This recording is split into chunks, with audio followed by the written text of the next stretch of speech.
Hello student, तो आज हम बात करेंगे वर्क एंड एनर्जी का न्यूमेरिकल पोर्शन, जो लास्ट पोर्शन है, और उसमें आपको समझ में आएगा क्या रियल लाइफ में इस चैप्टर का यूज क्या है। वर्क एंड एनर्जी चैप्टर का रियल लाइफ में क्या यूज है, हम कैसे समझेंगे भाई। मान लो वर्क है तो काम क्या है, कहां पे यूज होता है भाई। वर्क मैंने बताया था कि वर्क क्या है, वर्क क्या है भाई, किसी भी ऑब्जेक्ट पर फोर्स लगाकर डिस्प्लेसमेंट करना है, दैट इज कॉल्ड वर्क। ठीक है भाई, तो कोई भी ऑब्जेक्ट के अंदर अगर 2 न्यूटन फोर्स लगाएं, वो 2 मीटर डिस्प्लेस कर दे, तो बताओ जरा वर्क उसके अंदर कितना हुआ। तो कैसे बताओगे भाई। तो ये चीजें रियल लाइफ में इस्तेमाल, मान लो एक गाड़ी है, वो 10 मीटर की स्पीड, 10 मीटर पर सेकेंड की स्पीड से जा रही है, 10 किलो वजन है उसका, छोटी सी कोई गाड़ी है बच्चों वाली, ठीक है, 10 किलो उसका वजन है। तो जरा बताओ कौन सी एनर्जी होगी और कितनी होगी। तो भाई गाड़ी अगर चल रही है तो एनर्जी कौन सी होगी, काइनेटिक एनर्जी, और कितनी होगी।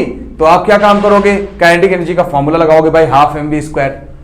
तो कहने का मतलब ये है कि रियल लाइफ में अगर आपको थ्योरेटिकल पोर्शन आ गया समझ में, तो रियल लाइफ में उसका एप्लीकेशन जरूर मालूम होना चाहिए। मतलब कोई भी इंसान, मेरा रिकमेंडेशन है, कभी भी थ्योरेटिकल पोर्शन लोग ज्यादातर ध्यान देते हैं। मेरा मानना है कि थ्योरेटिकल तो ध्यान देना ही देना है। अगर थ्योरेटिकल समझ में आया है तो जाहिर सी बात है आपको पक्का है, 100% मैं चैलेंज कर रहा हूं कि आपको अगर थ्योरेटिकल समझ में आया है तो गारंटी है कि उसका न्यूमेरिकल पोर्शन भी समझ में आएगा। क्योंकि न्यूमेरिकल पोर्शन समझ में आएगा तब जब थ्योरेटिकल पोर्शन समझ में आएगा। और अगर थ्योरेटिकली आप स्ट्रांग हो और न्यूमेरिकली बिल्कुल समझ में नहीं आ रहा है, उसका मतलब सिर्फ आपने रट्टा मारा हुआ है, तो किसी काम का नहीं रहेगा। किसी भी कंपटीशन में ना, ये मत समझना किसी भी कंपटीशन में डायरेक्ट क्या है थ्योरेटिकल आ जाएगा, what is work, what is energy, ऐसा नहीं आता है। बहुत कम क्वेश्चंस होते हैं ऐसे, ज्यादातर क्या होते हैं न्यूमेरिकली होते हैं भाई, कि उसका यूज क्या है, क्या समझा। अगर सामने वाले को समझ में आएगा तो उसका यूज समझ में आएगा। ठीक है, तो इसके कुछ मैं क्या काम कर रहा हूं, पॉइंट्स दे रहा हूं, वो पॉइंट्स का यूज करोगे। कुछ पॉइंट्स मतलब क्या है, इंपॉर्टेंट फार्मूला, इंपॉर्टेंट पॉइंट्स हैं, उनको अगर आप दिमाग में रखोगे ना, तो मुझे लग रहा है कि पूरा चैप्टर का कोई भी न्यूमेरिकल, कोई भी सम होगा तो आपको समझ में आ जाएगा। ठीक है, तो इसलिए चलिए स्टार्ट करते हैं। एक्सरसाइज का क्वेश्चंस, इनटेक्स्ट के अंदर जो भी क्वेश्चन रहेगा सब करूंगा मैं, लेकिन सबसे पहली बात क्या है, आपको उसका पूरा डिटेल बता देता हूं। मैं उसका डिटेल देते रहा हूं भाई, क्या कैसे कैसे कौन से फॉर्म में क्वेश्चंस आ सकते हैं और उसका सोल्यूशन क्या होगा, फार्मूला क्या होगा, फार्मूले को मैं बता देता हूं। तो चलिए देख रहे हैं। सबसे पहली बात वर्क का ही फार्मूला मालूम होना चाहिए भाई। वो छोटा सा चैप्टर है, कुछ फार्मूले हैं लिमिटेड, तो वर्क का फार्मूला मालूम होना चाहिए भाई। तो वर्क क्या होता है भाई, तो मैंने बताया था कि वर्क होता है, वर्क डन या वर्क होता है force into displacement, force into S मतलब डिस्प्लेसमेंट होता है। तो वर्क डन बराबर फोर्स इंटू डिस्प्लेसमेंट होता है। तो अगर कभी भी फोर्स मालूम रहे, किसी भी ऑब्जेक्ट पर कितना फोर्स लगाया जा रहा है, कितना दूर जा रहा है, ताकत उसकी कितनी दूरी जा रही है, तो आप ऑटोमेटिक उसका वर्क डन बता सकते हो। उसके अंदर एनर्जी वर्क डन कितना हुआ उसको आप आराम से बता सकते हो, ये फॉर्मूले से। W = फोर्स इंटू डिस्प्लेसमेंट यानी वर्क। ठीक है, इसलिए मैं WD बोलता हूं, क्योंकि कभी कभी वर्ड से लोग कंफ्यूज हो जाते हैं, तो मैं वर्क डन बोलता हूं। Work done = force into displacement. अब इसकी यूनिट क्या होती है भाई, तो मैंने 2 तरीके से यूनिट बताया था बेटा, 2 तरीके से यूनिट बताया था। अगर यूनिट की बात करें तो 2 तरीके से बताया था। एक होता था CGS यूनिट और एक होता था MKS यूनिट। उसी को रिपीट कर रहा हूं यार जल्दी। ठीक है, CGS यूनिट क्या होता था, अर्ग, ERG, और MKS यूनिट क्या होता था भाई, जूल होता था। जूल है कौन भाई, साइंटिस्ट का नाम है, जूल साइंटिस्ट का नाम है। रियल में अगर देखा जाए तो वर्क डन की यूनिट क्या होगी, न्यूटन इंटू मीटर। तो जूल को ही हम लोग न्यूटन इंटू मीटर बोलते हैं। प्यार से छोटा बोलकर इसको क्या बोल देते हैं, जूल। और भी प्यार से अगर बोलोगे तो क्या हो जाएगा, ऐसे सिर्फ जे हो जाएगा, जूल, जे लिख देंगे बस, तब भी जूल हो जाएगा। और ये अर्ग क्या है, उसकी छोटी यूनिट है। और 1 अर्ग = 1 जूल = अगर ये आप चाहो तो याद रखो कि 1 जूल बराबर भाई 10⁷ अर्ग होता है। ठीक है, चाहो तो याद दिमाग में रख सकते हो, इससे आपको मदद मिलेगा आगे चलकर। ठीक है, ये बात तो बहुत सिंपल सी है और बहुत क्लियर कट है। ठीक है, ये बात आपको याद रखना चाहिए। अब इसी फॉर्मूले को थोड़ा सा अगर मैं आगे बढ़ाऊंगा, कभी कभी क्या रखेगा भाई, यही वर्क डन, वर्क पूछेगा, लेकिन मान लो वर्क पूछेगा किसकी, कोई ऑब्जेक्ट है, कोई गाड़ी है, वो चल रही है, और कोई ऑब्जेक्ट है, उसको कहीं ग्रेविटी की वजह से गिरा रहे, नीचे गिरा रहे, ऊपर गिरा रहे। तो भाई 2 तरीके से वर्क डन ही 2 तरीके से हो सकता है, काम 2 तरीके से किया जा सकता है। एक किसी भी ऑब्जेक्ट को गिराकर इसको हम लोग, इसके अंदर क्या एनर्जी होगी भाई, एक एनर्जी इसके अंदर होगा भाई काम करने एनर्जी। अब यहां पे एनर्जी इसी वर्क का दो पार्ट बांट दिया गया है कि वो किसके फॉर्म में होगा, वर्क का दो फॉर्म है। ये जो वर्क है हमारा, इसका दो पार्ट कर दिया गया भाई कि चलो वर्क क्या है भाई, डिस्प्लेसमेंट करने का, फोर्स लगाकर डिस्प्लेसमेंट करने का तरीका है। अब वो डिस्प्लेसमेंट दो तरीके से हो सकता है, एक तो ग्रेविटी की वजह से हो सकता है भाई, एक ग्रेविटी की वजह से कोई फॉल करो, किसी चीज को गिरा दो, फ्री फॉल है कि नहीं, किसी ऑब्जेक्ट को ऐसे गिरा दो, ड्रॉप कर दो, तब भी वर्क डन हो जाएगा। और ये भी हो सकता है कि कोई गाड़ी है भाई, ठीक है, कोई गाड़ी है और उसकी वेलोसिटी की वजह से भी वर्क डन हो सकता है, कोई जरूरी थोड़ी ना यार, वेलोसिटी की वजह से वर्क डन हो सकता है, सिंपल सी बात है, कोई इसमें तो टेंशन है नहीं। तो उसकी वेलोसिटी की वजह से वर्क डन हो सकता है। तो जब वेलोसिटी की वजह से काम होगा तो वो एक एनर्जी कहलाएगी, क्योंकि एनर्जी होती क्या है भाई, किसी भी काम करने की क्षमता को हम लोग क्या करते हैं, एनर्जी बोलते हैं। तो ये भी एक काम हुआ, ऊपर से नीचे गिर रहा है, और ये भी एक काम हुआ, ठीक है, ऑब्जेक्ट चल रहा है, तो ये भी काम हो रहा है ना। तो काम वेलोसिटी की वजह से हो जाएगा और कभी कभी ग्रेविटी की वजह से हो जाएगा। तो वो काम जो ग्रेविटी की वजह से होगा, उस काम का नाम है पोटेंशियल एनर्जी। और जो काम जिसके अंदर वेलोसिटी की वजह से अगर कोई ऑब्जेक्ट डिस्प्लेस कर रहा है, तो उसको हम लोग बोलेंगे काइनेटिक एनर्जी, के ई से डिनोट कर दिया मैंने। और अगर ऑब्जेक्ट को फोर्स लगाकर सिर्फ डिस्प्लेसमेंट कर दो तो वो भी काम है, लेकिन उस काम का क्या है भाई, कांस्टेंट डिस्प्लेसमेंट हुआ, कांस्टेंट वर्क डन हो गया कि भाई मालूम है फोर्स कितना है, डिस्प्लेसमेंट कितना हुआ, लगाकर डिस्प्लेस कर दिया, वो भी काम हुआ। फोर्स लगाकर डिस्प्लेस लगा देना, वो भी काम हुआ। ग्रेविटी की वजह से भी ड्रॉप कर दिया, तब भी काम हुआ। हाँ, बात यह है कि इसको आपको याद रखना होगा कि ऑब्जेक्ट है कोई, मान लो एक बॉल है, एक पत्थर है, तो जब इसको ड्रॉप नहीं करोगे, ड्रॉप करने से पहले इसके अंदर एक एनर्जी होगी, वो पोटेंशियल एनर्जी होगी, और जब छोड़ दोगे तो पोटेंशियल एनर्जी काइनेटिक एनर्जी में चेंज हो जाएगी। जब कोई ऑब्जेक्ट चलने लगे तो काइनेटिक एनर्जी होता है, तो चलने लगेगा तो काइनेटिक एनर्जी, रुका हुआ है तो पोटेंशियल एनर्जी, तो ये भी काइनेटिक एनर्जी। अब एक फार्मूला पढ़ते कि पोटेंशियल एनर्जी का फार्मूला होता था mgh, mass into gravity into height, अच्छे से पढ़ते थे भाई। काइनेटिक एनर्जी का फार्मूला होता था हाफ mv², ठीक है। अब v मतलब क्या भाई, यहां पे वेलोसिटी हमने बताया था कि चेंज इन वेलोसिटी का होल स्क्वायर। अब चेंज इन वेलोसिटी मतलब होता है final velocity minus initial velocity, तो हाफ m, ये क्या होता था, v² minus u², change in velocity. हाँ, तो हाफ mv², ये मैंने फॉर्मूला बताया था कब, जब इनिशियल कोई भी ऑब्जेक्ट को फ्री फॉल किया जाए, इनिशियल वेलोसिटी 0 होगा, तब हाफ mv² डायरेक्ट मिल जाएगा, नहीं तो ओरिजिनल फॉर्मूला आपका ये है काइनेटिक एनर्जी का। तो काइनेटिक एनर्जी का फॉर्मूला ये हो गया, पोटेंशियल एनर्जी का ये फॉर्मूला हो गया, वर्क डन का ये फॉर्मूला हो गया। जब और देखा जाए तो सबकी यूनिट क्या होगी भाई, जूल होगी, इसकी भी जूल होगी, इसकी भी एनर्जी यूनिट जूल, इसकी भी जूल होगी। क्यों? क्योंकि भाई ये भी काम है, ये भी काम है, ये भी काम है। बस फर्क इतना है कि ये जो काम है ये दो तरीके से किया जा सकता है, एक रुककर, एक स्टोर करके, और एक चलाकर। तो स्टोर करने वाली एनर्जी को mgh बोलते हैं, पोटेंशियल एनर्जी, चलाने वाली एनर्जी को काइनेटिक एनर्जी। अच्छे से हमने पढ़ा हुआ है, फार्मूला लिख दिया। फार्मूला हमें जरूरत है, इसलिए बोल रहा हूं, इतना डिटेल में मैं जा रहा हूं। जब ये मालूम हो गया यार, तो इन्हीं तीनों फार्मूले के ऊपर पूरा बेस्ड सारा न्यूमेरिकल होगा। बस समझना होगा आपको, कैसे समझना ये ज्यादा इंपॉर्टेंट होगा। इसको कैसे करोगे, किसी भी क्वेश्चन को कैसे अटेम्प्ट करोगे, ये बहुत ही ज्यादा इंपॉर्टेंट होगा, ठीक है। उसके बाद इसका जो नेक्स्ट पार्ट रहेगा, इसका जो नेक्स्ट पार्ट है वो है हमारा क्या है, पावर। वो है पावर। तो भाई पावर क्या है, सबसे पहली बात उसको भी समझना होगा, व्हाट इज पावर। तो मैंने बताया था भाई इसको डिटेल में, पावर को, एनर्जी को मैंने बहुत डिटेल में बताया। यहां पे मैं सिर्फ न्यूमेरिकली क्या क्या कवर करने वाला हूं, ये आपको समझ में आएगा कि इसकी जरूरत पड़ेगी। कभी मास दे रखेगा, और ग्रेविटी हमेशा फिक्स रहती है। अगर जमीन से कोई, जमीन के टच से अगर कोई चीज गिराई जा रही है, वो ज्यादा दूर ना हो, ज्यादा हाइट ना हो, तो लगभग ग्रेविटी 9.8 या 10 ले लेते हैं। हाइट जितना भी रखेगा, बार बार फॉर्मूला मिल जाया करेगा। वेलोसिटी रखेगा, मास रखेगा, तो काइनेटिक एनर्जी इस्तेमाल करेंगे। फोर्स रखेगा, डिस्प्लेसमेंट रखेगा, तो ये फॉर्मूला इस्तेमाल करेंगे। अब बोलेगा कभी कभी पावर क्या होता है, तो पावर के बारे में मैंने डिटेल में बात किया है लेक्चर्स में, अगर इससे पहले जाओगे बहुत डिटेल में कैसे समझाया है। तो पावर क्या होता है भाई, किसी भी काम का रेट होता है। क्या काम करने की दर को क्या बोलते हैं, कार्य करने की दर को क्या बोलेंगे, पावर बोलेंगे, ठीक है, शक्ति।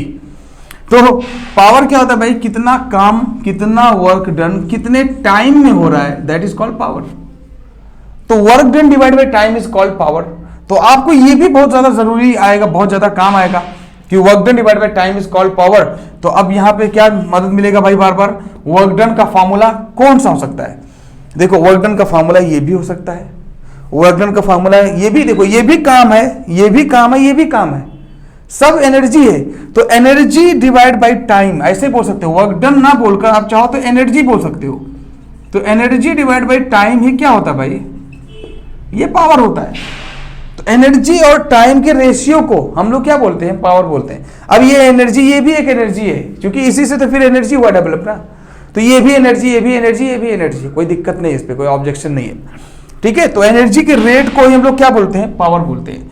तो energy divide by time is called power, या work done divide by time is called power. तो कभी भी अगर पावर पूछेगा तो कब आपको सिर्फ एनर्जी यानी वर्क डन या पोटेंशियल एनर्जी या काइनेटिक एनर्जी मालूम होना चाहिए, उसको टाइम से डिवाइड कर दिया करोगे, ऑटोमेटिक पावर मिल जाया करेगा।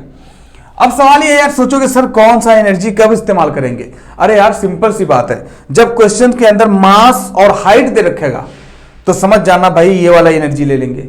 जब क्वेश्चन के अंदर वेलोसिटी और मास दे रखेगा तो ये वाला एनर्जी ले लेंगे। जब क्वेश्चन के अंदर फोर्स और डिस्प्लेसमेंट रखेगा तो ये वाला एनर्जी, ये भी वर्क डन है, ये भी एनर्जी है, समझ में आया, तो ये वाला ले लेंगे। और डिवाइड बाय टाइम, टाइम कितना रखेगा। हाँ सवाल ये है कि बार बार ये को आपको याद होना चाहिए कि भाई वेलोसिटी अगर मीटर किलोमीटर पर आवर में दे रखेगा तो आपको मीटर पर सेकेंड में चेंज करना पड़ेगा। अब किलोमीटर पर आवर को मीटर पर सेकेंड में कैसे चेंज करोगे भाई, तो आपको मैंने बताया कि इसको 5/18 से मल्टीप्लाई कर देना तो मीटर पर सेकेंड में चेंज हो जाएगा भाई। ये आपको बहुत डिटेल में बताया गया है। उसके बाद कभी भी 1 मिनट अगर मिनट दे रखेगा भाई तो आपको याद रखना कि 1 मिनट में 60 सेकंड होता है। किसको नहीं मालूम है, सबको मालूम है ये बात, ठीक है। आवर दे रखेगा भाई तो 1 आवर के अंदर 60 मिनट होते हैं और 1 मिनट के अंदर 60 सेकंड, तो 3600 सेकंड हो जाएगा। तो ये सब चीजें आपको याद रखना पड़ेगा, ठीक है। ये सब चीजें आपको याद रखना पड़ेगा तब काम होगा, नहीं तो क्या है आप कहीं ना कहीं फंस जाओगे, दिक्कत हो जाएगा, प्रॉब्लम क्रिएट हो जाएगा, ठीक है। तो पावर बराबर energy divide by time, time जैसा दे रखिएगा उसको ले लेंगे। अब सवाल ये एनर्जी की यूनिट क्या होती है भाई, जूल होती है। एनर्जी की यूनिट जूल होती है। और टाइम की यूनिट क्या होती है भाई, टाइम को किसमें मेजर करते हैं, सेकंड में, तो जूल पर सेकंड होता है। अब इसको प्यार से और ज्यादा आसान बोला गया, एक साइंटिस्ट का नाम जेम्स वॉट था, इसलिए पावर की यूनिट क्या होती है, वॉट होती है। तो पावर की यूनिट वॉट भी होती है, जूल पर सेकंड भी होती है, जूल की जगह पर न्यूटन मीटर भी रख दो, बहुत सारा यूनिट हो सकता है भैया। अब वॉट होता है पावर की यूनिट, तो इसको चाहो तो सिर्फ डब्ल्यू लिख दो तब भी काम हो जाता है, वॉट को डब्ल्यू लिख दिया करो। और कभी कभी यूनिट इसकी किलो वाट भी होती है, तो किलो वाट, किलो मतलब होता है 1000, तो 1 किलो वाट बराबर 1000 वाट होता है। तो कहीं अगर कोई बोले 1 किलो वाट तो आप बोलोगे भाई 1 किलो वाट बराबर 1000 वाट होता है। बात समझ में आया ना, जरूरी लिखनी है, ऐसे लिखने की जरूरत नहीं, डब्ल्यू लिख दिया करो काम हो जाएगा। हाँ एक जरूर होता है, एक बहुत ज्यादा इस्तेमाल होता है, एचपी, ठीक है, एचपी हॉर्स पावर, एचपी।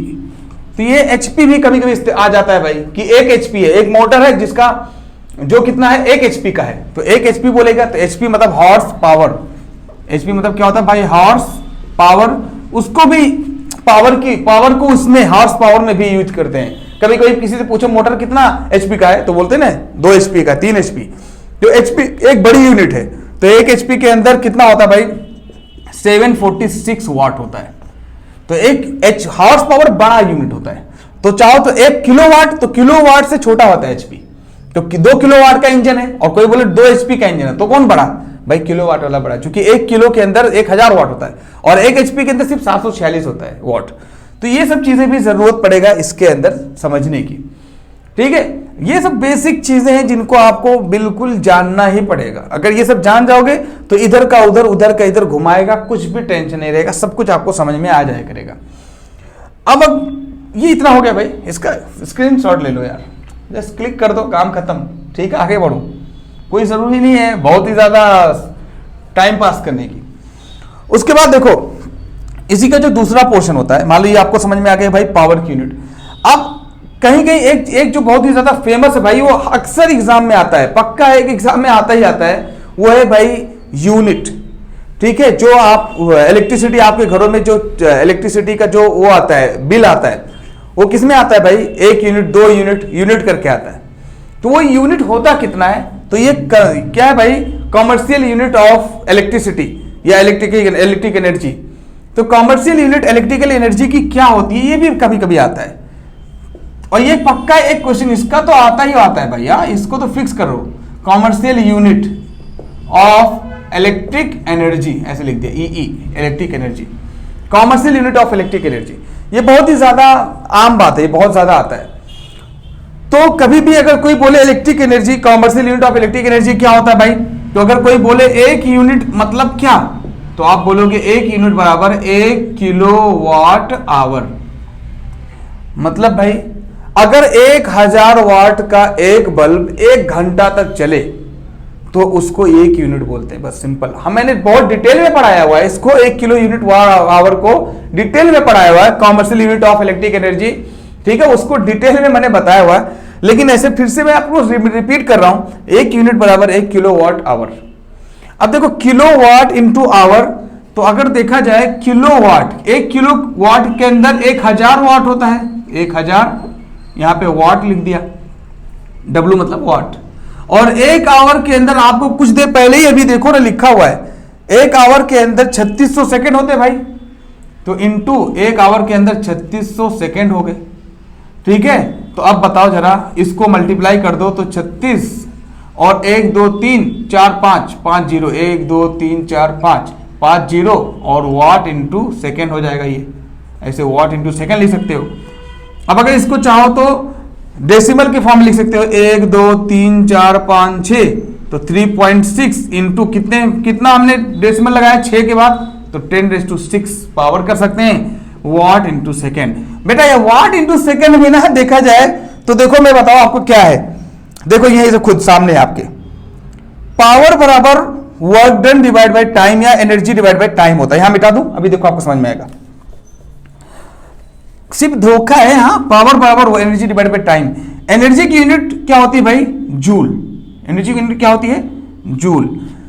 अच्छा, एनर्जी को हम बचा ले, मान लो एनर्जी मतलब वर्क डन को हमने बचा लिया, डिवाइड बाय टाइम की यूनिट क्या होती है, सेकेंड। पावर की यूनिट क्या होती है, वाट। तो वर्क डन की यूनिट क्या होगी भाई, या एनर्जी या वर्क डन, कुछ भी बोल दे यार। यहां पे एनर्जी की यूनिट क्या होती है जरा बताओ, तो भाई एनर्जी की यूनिट जूल तो होती ही है, एनर्जी की यूनिट अर्ग तो होता ही है, लेकिन एक बात और याद रखना कि एनर्जी की यूनिट वाट इंटू सेकेंड भी होता है। क्यों, क्योंकि एनर्जी बराबर क्या होगा भाई, ऐसे लिखते हैं यार, यहां पे देखो ना, एनर्जी बराबर पावर इंटू टाइम हो जाएगा। तो एनर्जी बराबर, ये भी एक फॉर्मूला मिलेगा कि energy is equal to power into time. चलो भाई एक और काम हो गया, एनर्जी बराबर पावर इंटू टाइम।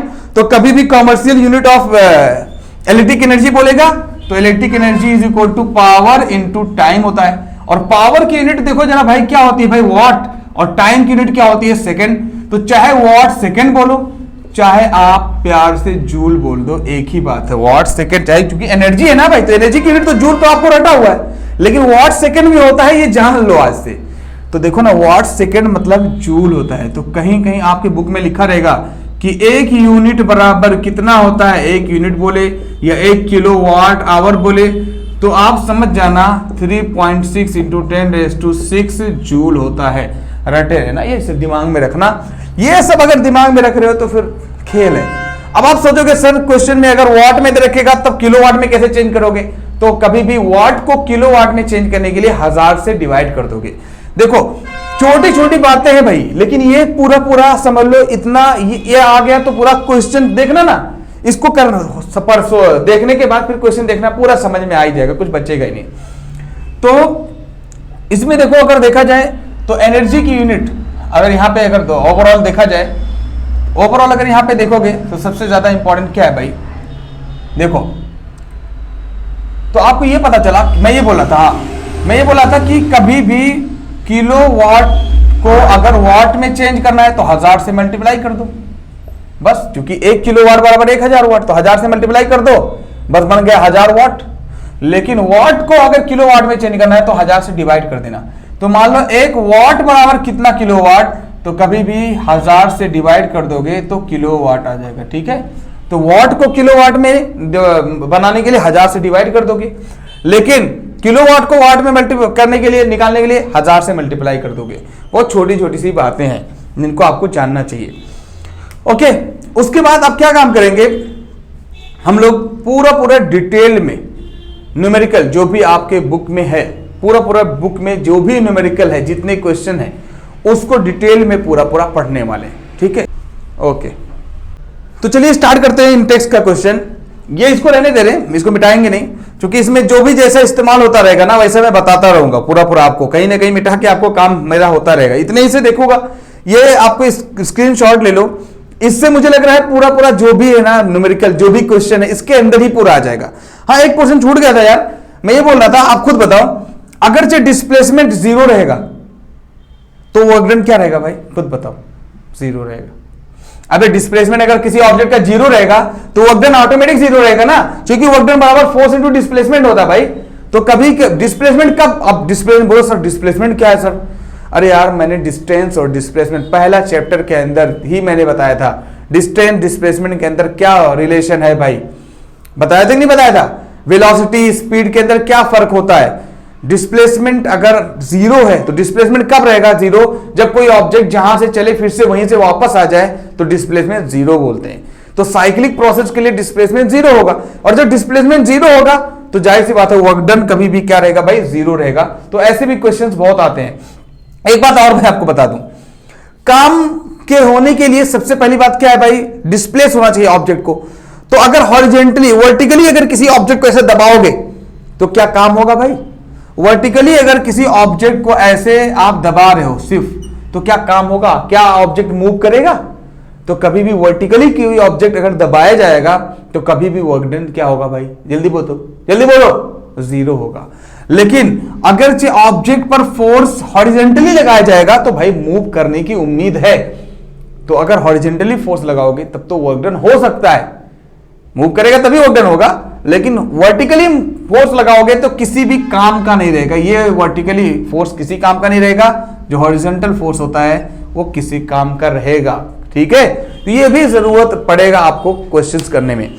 तो चलिए स्टार्ट करते हैं। क्वेश्चन नंबर 1 बाय इंटेक्स का, आपके सीबीएसई बोर्ड का इंटेक्स का क्वेश्चन है, a force of 7 Newton acts on an object. आपके बुक का ही जो क्वेश्चन है वो मैं पढ़ रहा हूं, आपके भलाई के लिए लिखने की जरूरत नहीं, टाइम पास करने की जरूरत नहीं, बुक अपने सामने रखो और मैं खुद पढ़ रहा हूं और उसको उसी वक्त समझा दूंगा, काम खत्म हो जाएगा, ठीक है। लिखकर टाइम पास करने की जरूरत नहीं है।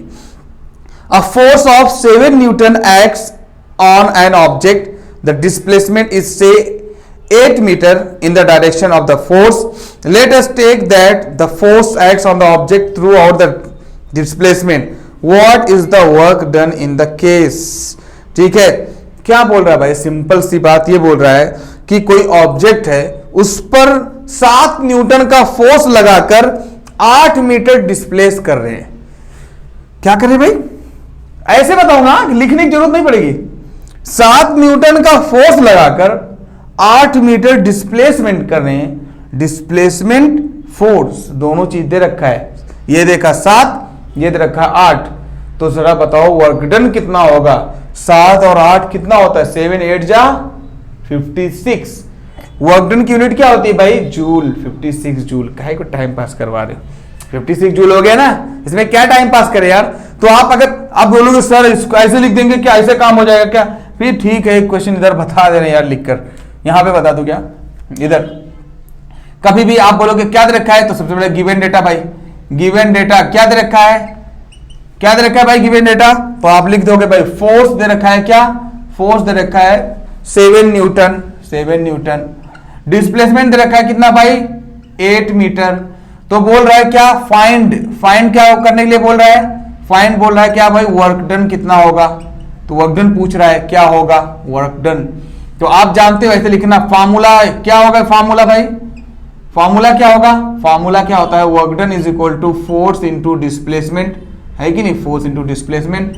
फोर्स कितना दे रखा है भाई 7, डिस्प्लेसमेंट दे रखा है 8, 7 8 56। अच्छा वर्क डन की यूनिट क्या होती है भाई, जूल, तो हमेशा जूल लिख देंगे, जे लिख दो या JUL, जूल हो गया यार, खत्म ना, क्या टाइम पास करना है, कुछ भी टाइम पास करने की जरूरत नहीं पड़ने वाली। यहां मैं उनको करेक्ट करके दिखा दे भाई कि एग्जाम में आएगा तो लिखोगे गिवन क्या क्या है, फाइंड क्या करना है, फार्मूला का यूज करेंगे, और भाई सोल्यूशन, इसका सोल्यूशन नाम दे दो भाई, इसका सोल्यूशन। तो सोल्यूशन क्या करेंगे और उसके बाद रिजल्ट क्या आया 56 जूल, हो गया आंसर। ऐसे एग्जाम में करोगे तो सामने वाला थोड़ा सा इंप्रेस हो जाएगा कि हाँ इसको अच्छे से आता है, समझे। बाकी कोई टेंशन नहीं है, आपको समझ में आया। यहीं से मैंने ऐसे बता दिया था, लेकिन आपको करने का तरीका बता दिया उधर से, ठीक है। नेक्स्ट क्वेश्चन करते हैं भाई। है ही नहीं यार, मैं बोलने जाऊं सब कुछ यहीं पे लिखा होगा, इसलिए इसको मिटा नहीं रहा हूं। चलिए करते हैं next. When do we say the work is done? क्या यार इसको बताने की जरूरत है। वर्क कब होगा, कब हम कहेंगे कि काम हो रहा है? जब ऑब्जेक्ट डिस्प्लेस कर जाए फोर्स लगाने पर, तब हम कहेंगे कि वर्क डन हो रहा है। अगर ऑब्जेक्ट डिस्प्लेस नहीं किया, फोर्स भी लगा रहे हो, तब भी वर्क डन 0 हो जाएगा। मतलब आप अगर ऐसे किसी दीवार पर धक्का लगा लगा कर, मैं बोला था भाई बहुत डिटेल में, इस पर दीवार लगा, इस पर धक्का लगा लगा कर चाहे पूरा हाथ पैर टूट जाए, मर भी जाए इंसान, तब भी वर्क डन नहीं माना जाएगा, जबकि ऑब्जेक्ट जब तक वो डिस्प्लेस ना कर जाए। डिस्प्लेस करेगा तब भी वर्क डन माना जाएगा। तो इस पे काहे को टाइम पास कर रहे हो। ओके नेक्स्ट भाई, क्वेश्चन नंबर 3। इसको बिठा दो यार, यहाँ पे अपने कुछ जगह रहेगा ना लिखने के लिए। Okay question number 3, right an expression for the work done when a force is acting on an object in the direction of its displacement. क्या यार कह रहा है कि ऑब्जेक्ट वर्क डन का फार्मूला लिखो अगर फोर्स लगाकर किसी ऑब्जेक्ट को डिस्प्लेस किया जाता है। भाई ये लिखा हुआ है, काहे को टाइम पास करवाओगे। अगर फोर्स लगाकर किसी ऑब्जेक्ट को डिस्प्लेस करोगे तो उसको मैथमेटिकल कैसे एक्सप्रेस करते हैं, work done is equal to force into displacement. बस हो गया, ये हो गया आंसर भाई, यही आंसर है, सच्ची यकीन मानो, ठीक है। Next question number 4, define 1 joule work. ओहो, define 1 joule work. 1 joule work क्या होता है भाई, लिखा हुआ 1 जूल ऑफ वर्क। कह रहा है भाई 1 जूल ऑफ वर्क, 1 जूल क्या होता है आप खुद बताओ। 1 जूल कब होता है, चलिए लिखते हैं पहले। वर्क डन बराबर फोर्स इंटू डिस्प्लेसमेंट। 1 कब आएगा, जब इसको भी 1 ले लिया जाए और इंटू इसको भी 1 ले लिया जाए, तो 1 इंटू 1 जूल आ जाएगा। इसका मतलब क्या है, हो गया काम। इसको ट्रांसलेट कर दो भाई। हाँ, जब फोर्स 1 न्यूटन फोर्स लगाने पर कोई ऑब्जेक्ट 1 मीटर डिस्प्लेस कर जाए तो उसी का नाम 1 जूल वर्क है। देखो ना, 1 न्यूटन फोर्स लगाओ और ऑब्जेक्ट 1 मीटर डिस्प्लेस करे, तब उसको बोलेंगे 1 joule. So what is 1 joule? If an object is displacing 1 meter by applying 1 newton force, then it is said to be, या it is called 1 जूल। हाँ वो क्या ना भाई, रिपीट करके वीडियो देख लेना इसका ठीक है, इसका लिख लेना चाहिए अगर आपको, ठीक है। मैं हिंदी में अगर बोलूं, जब 1 न्यूटन फोर्स लगाकर 1 मीटर किसी ऑब्जेक्ट को डिस्प्लेस करोगे तो उसी का नाम 1 जूल होता है। ठीक है भाई, मिटाए, काम खत्म। कितनी छोटी छोटी सी बात है, काय को दे रखा है क्वेश्चन, पता नहीं।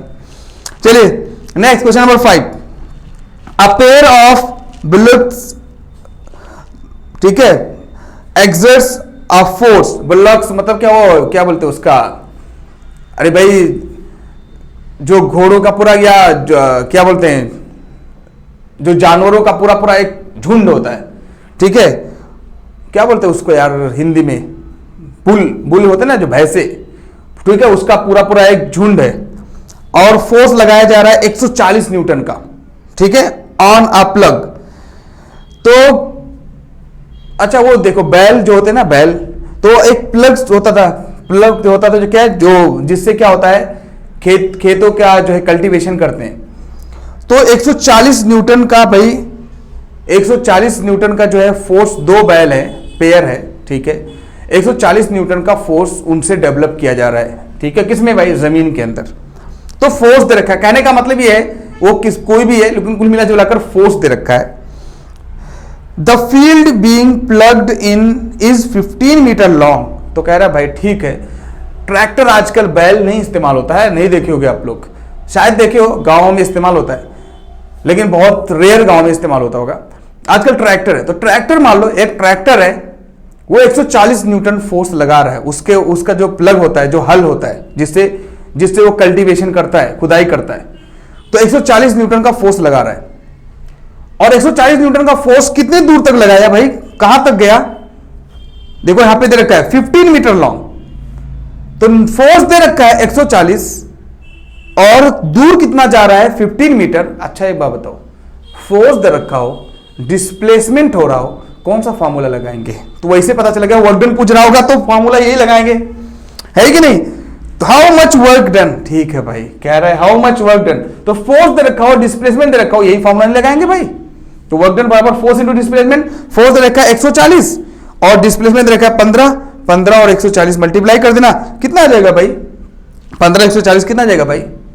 15 इंटू 140 2100 जूल आ जाएगा, और क्या है कि नहीं? 15 इंटू 140 2100 जूल आ जाएगा आंसर। अगर किलो जूल में चाहिए सर, किलो जूल में, अरे यार कुछ नहीं, 1000 से डिवाइड कर दो। कभी भी जूल को किलो में बनाना हो तो 1000 से डिवाइड कर दो, किलो को जूल में बनाना हो तो 1000 से मल्टीप्लाई कर दो, तो ये डिवाइड कर दिया। 10 कट गया यहाँ पे, 21/10 21 डिवाइड बाई 10 तो हो जाएगा 2.1। कभी भी यहाँ जीरो रहेगा तो एक डेसिमल इधर आ जाएगा, तो 2.1 किलो जूल भी लिख सकते हो आप। क्या है रे भाई? अब ये मैं पूरा नई डिटेल में गया, फिर से गिवन, ठीक है, to find, formula, solution, result, ऐसे आपको लिखना है, लेकिन मैंने डायरेक्ट बताया क्या इसमें क्वेश्चन में, ठीक है, आपको क्लियर हुआ? इसलिए इसको बार बार मैं क्या है मिटा नहीं रहा हूं, यहीं से सारा काम खत्म हो जाएगा यार। मैं आपको प्रूव कर रहा हूं कि जो ये लिखा हुआ है इसी से पूरा बेस्ड चैप्टर है, ये मैं प्रूव कर रहा हूं आपको। ओके, नेक्स्ट भाई, what is the kinetic energy of an object? क्या यार ये कोई क्वेश्चन है? काइनेटिक एनर्जी किसी ऑब्जेक्ट का क्या कितना होता है? एक्सप्रेस करो अगर फॉर्मूला बेस पे तो क्या होता है? Half m v square. देखो ना भाई लिखा हुआ है, अगर इनिशियल वेलोसिटी 0 है तो हाफ एम वी स्क्वायर, अगर इनिशियल वेलोसिटी है भाई तो half m v square minus u square. ये दिमाग में रखना, हो गया काइनेटिक एनर्जी का फॉर्मूला। काइनेटिक एनर्जी होता क्या भाई?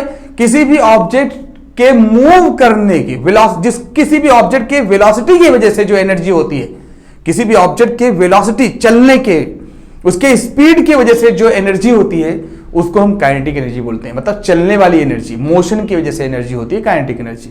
ठीक है भाई, क्लियर हो गया? नेक्स्ट करते हैं भाई, ये सब इनटेक्स्ट क्वेश्चन है, आप बुक खोलो और उसमें जैसे जैसे मैं पढ़ते जा रहा हूं आप पढ़ते जाओ और उसको समझते जाओ, इतना डिटेल में, मतलब आपको इनटेक्स्ट क्वेश्चन भी एक नहीं छूट रहा है। उसके बाद question number 8, the kinetic energy of an object of mass m moving with a velocity 5 meter पर सेकेंड इज 25 जूल। ठीक है भाई, ये अच्छा दिख रहा है। किसी भी ऑब्जेक्ट का, कोई ऑब्जेक्ट है उसका काइनेटिक एनर्जी 25 जूल है और उसका वेलोसिटी रखा है 5 मीटर पर सेकेंड। तो एक ऑब्जेक्ट है, कोई ऑब्जेक्ट है भाई, यहीं पे काम हो जाएगा पूरा। एक ऑब्जेक्ट है, उसकी काइनेटिक एनर्जी जो दे रखा है वो दे रखा है कितना भाई? 25 जूल, और उसका वेलोसिटी दे रखा है कितना? 5 मीटर पर सेकेंड। 5 मीटर पर सेकेंड ये दे रखा है। आगे बढ़ता हूं, what will be it's kinetic energy? फिर उसी ऑब्जेक्ट का काइनेटिक एनर्जी बताओ, उसी ऑब्जेक्ट की काइनेटिक एनर्जी बताओ। कब? क्या बोल रहा है? when its velocity doubled, जब ये वेलोसिटी डबल कर दी जाए, जब ये वेलोसिटी डबल कर दो, 5 के जगह पर वेलोसिटी क्या कर दो भाई? 10 कर दो, डबल कर दो। क्या है इसमें? अरे भाई वेलोसिटी 5 की जगह पर 10 कर दो, तो काइनेटिक एनर्जी बताओ, और क्या। तो वेलोसिटी अगर 5 की जगह पर वेलोसिटी डबल कर दिया जाए, 2v कर दिया जाए, तो इसका नाम अच्छा 1 2 ना दे दें। पहले काइनेटिक एनर्जी 25 जूल था, तब वेलोसिटी 5 मीटर पर सेकेंड था, तो कह रहा है काइनेटिक एनर्जी अब बताओ। दूसरा मैंने दे दिया कि अब बताओ काइनेटिक एनर्जी जब वेलोसिटी डबल कर दी जाए। डबल मतलब भाई 10 है ना, पहले 5 था तो अभी 10 हो जाएगा ना, 10 मीटर पर सेकेंड। इसमें क्या टाइम पास करने की जरूरत है? अच्छा ये बताओ, जब वेलोसिटी डबल 10 मीटर पर सेकेंड कर दी जाएगी तो काइनेटिक एनर्जी क्या होगा? आप खुद फार्मूला पढ़े हो, फार्मूला आपने क्या पढ़ा है भाई? आपने फार्मूला पढ़ा है कि काइनेटिक एनर्जी बराबर half m v square, half m v square. तो जब डबल कर दोगे तो ये तो देखो, ये सब चीजें तो कॉमन है। काइनेटिक एनर्जी बढ़ाओगे तो वेलोसिटी बढ़ेगी, क्योंकि यहां पे डायरेक्ट दे रखा है, इसको मिटा के यहां पे लिख दे रहे हैं। ठीक है, तो वेलोसिटी डबल कर दो, तो वेलोसिटी की जगह पर अगर आप क्या कर दो 10 लिख दो, तो भाई काइनेटिक एनर्जी कितना होगी वही बता रहा है। तो दो एक ही ऑब्जेक्ट है, लेकिन उसके दो कंडीशन है। जब कभी ऐसा क्वेश्चन आए कि चीज एक ही है लेकिन कंडीशन 2 दे दे, तब तरीका हमेशा यही अपनाओ कि फॉर्मूला पहले लिखोगे। फॉर्मूला क्या लिखोगे भाई? देखो जरा, ये फॉर्मूला इधर लिख दोगे, यहां से यहां पे लिख दूं, चलेगा क्या? यहां पे लिख दे रहे यार, काइनेटिक एनर्जी का फॉर्मूला होता है half m v square, half m v square. अब आप खुद सोचो, हाफ एम वी स्क्वायर तो मास इंटू वेलोसिटी का होल स्क्वायर, ऑब्जेक्ट वही है तो मास तो बदलेगा नहीं, सिर्फ वेलोसिटी बदल रही है। तो कभी भी जब कोई मास ऑब्जेक्ट एक ही हो तो फिर ये हटा दिया करो, कुछ फायदा नहीं होता है। तो काइनेटिक एनर्जी 1, काइनेटिक एनर्जी 1 ऐसे, kinetic energy 1 divide by kinetic energy 2 is equal to velocity 1 का स्क्वायर डिवाइड बाय वेलोसिटी 2 का स्क्वायर। ऐसे हमेशा ये फॉर्मूला इस्तेमाल करोगे। कभी भी सेम ऑब्जेक्ट अगर हो तो मास से कुछ फर्क नहीं पड़ने वाला, मास वही रहेगा, सेम ऑब्जेक्ट है। वेलोसिटी बदलोगे तो काइनेटिक एनर्जी बदलेगी।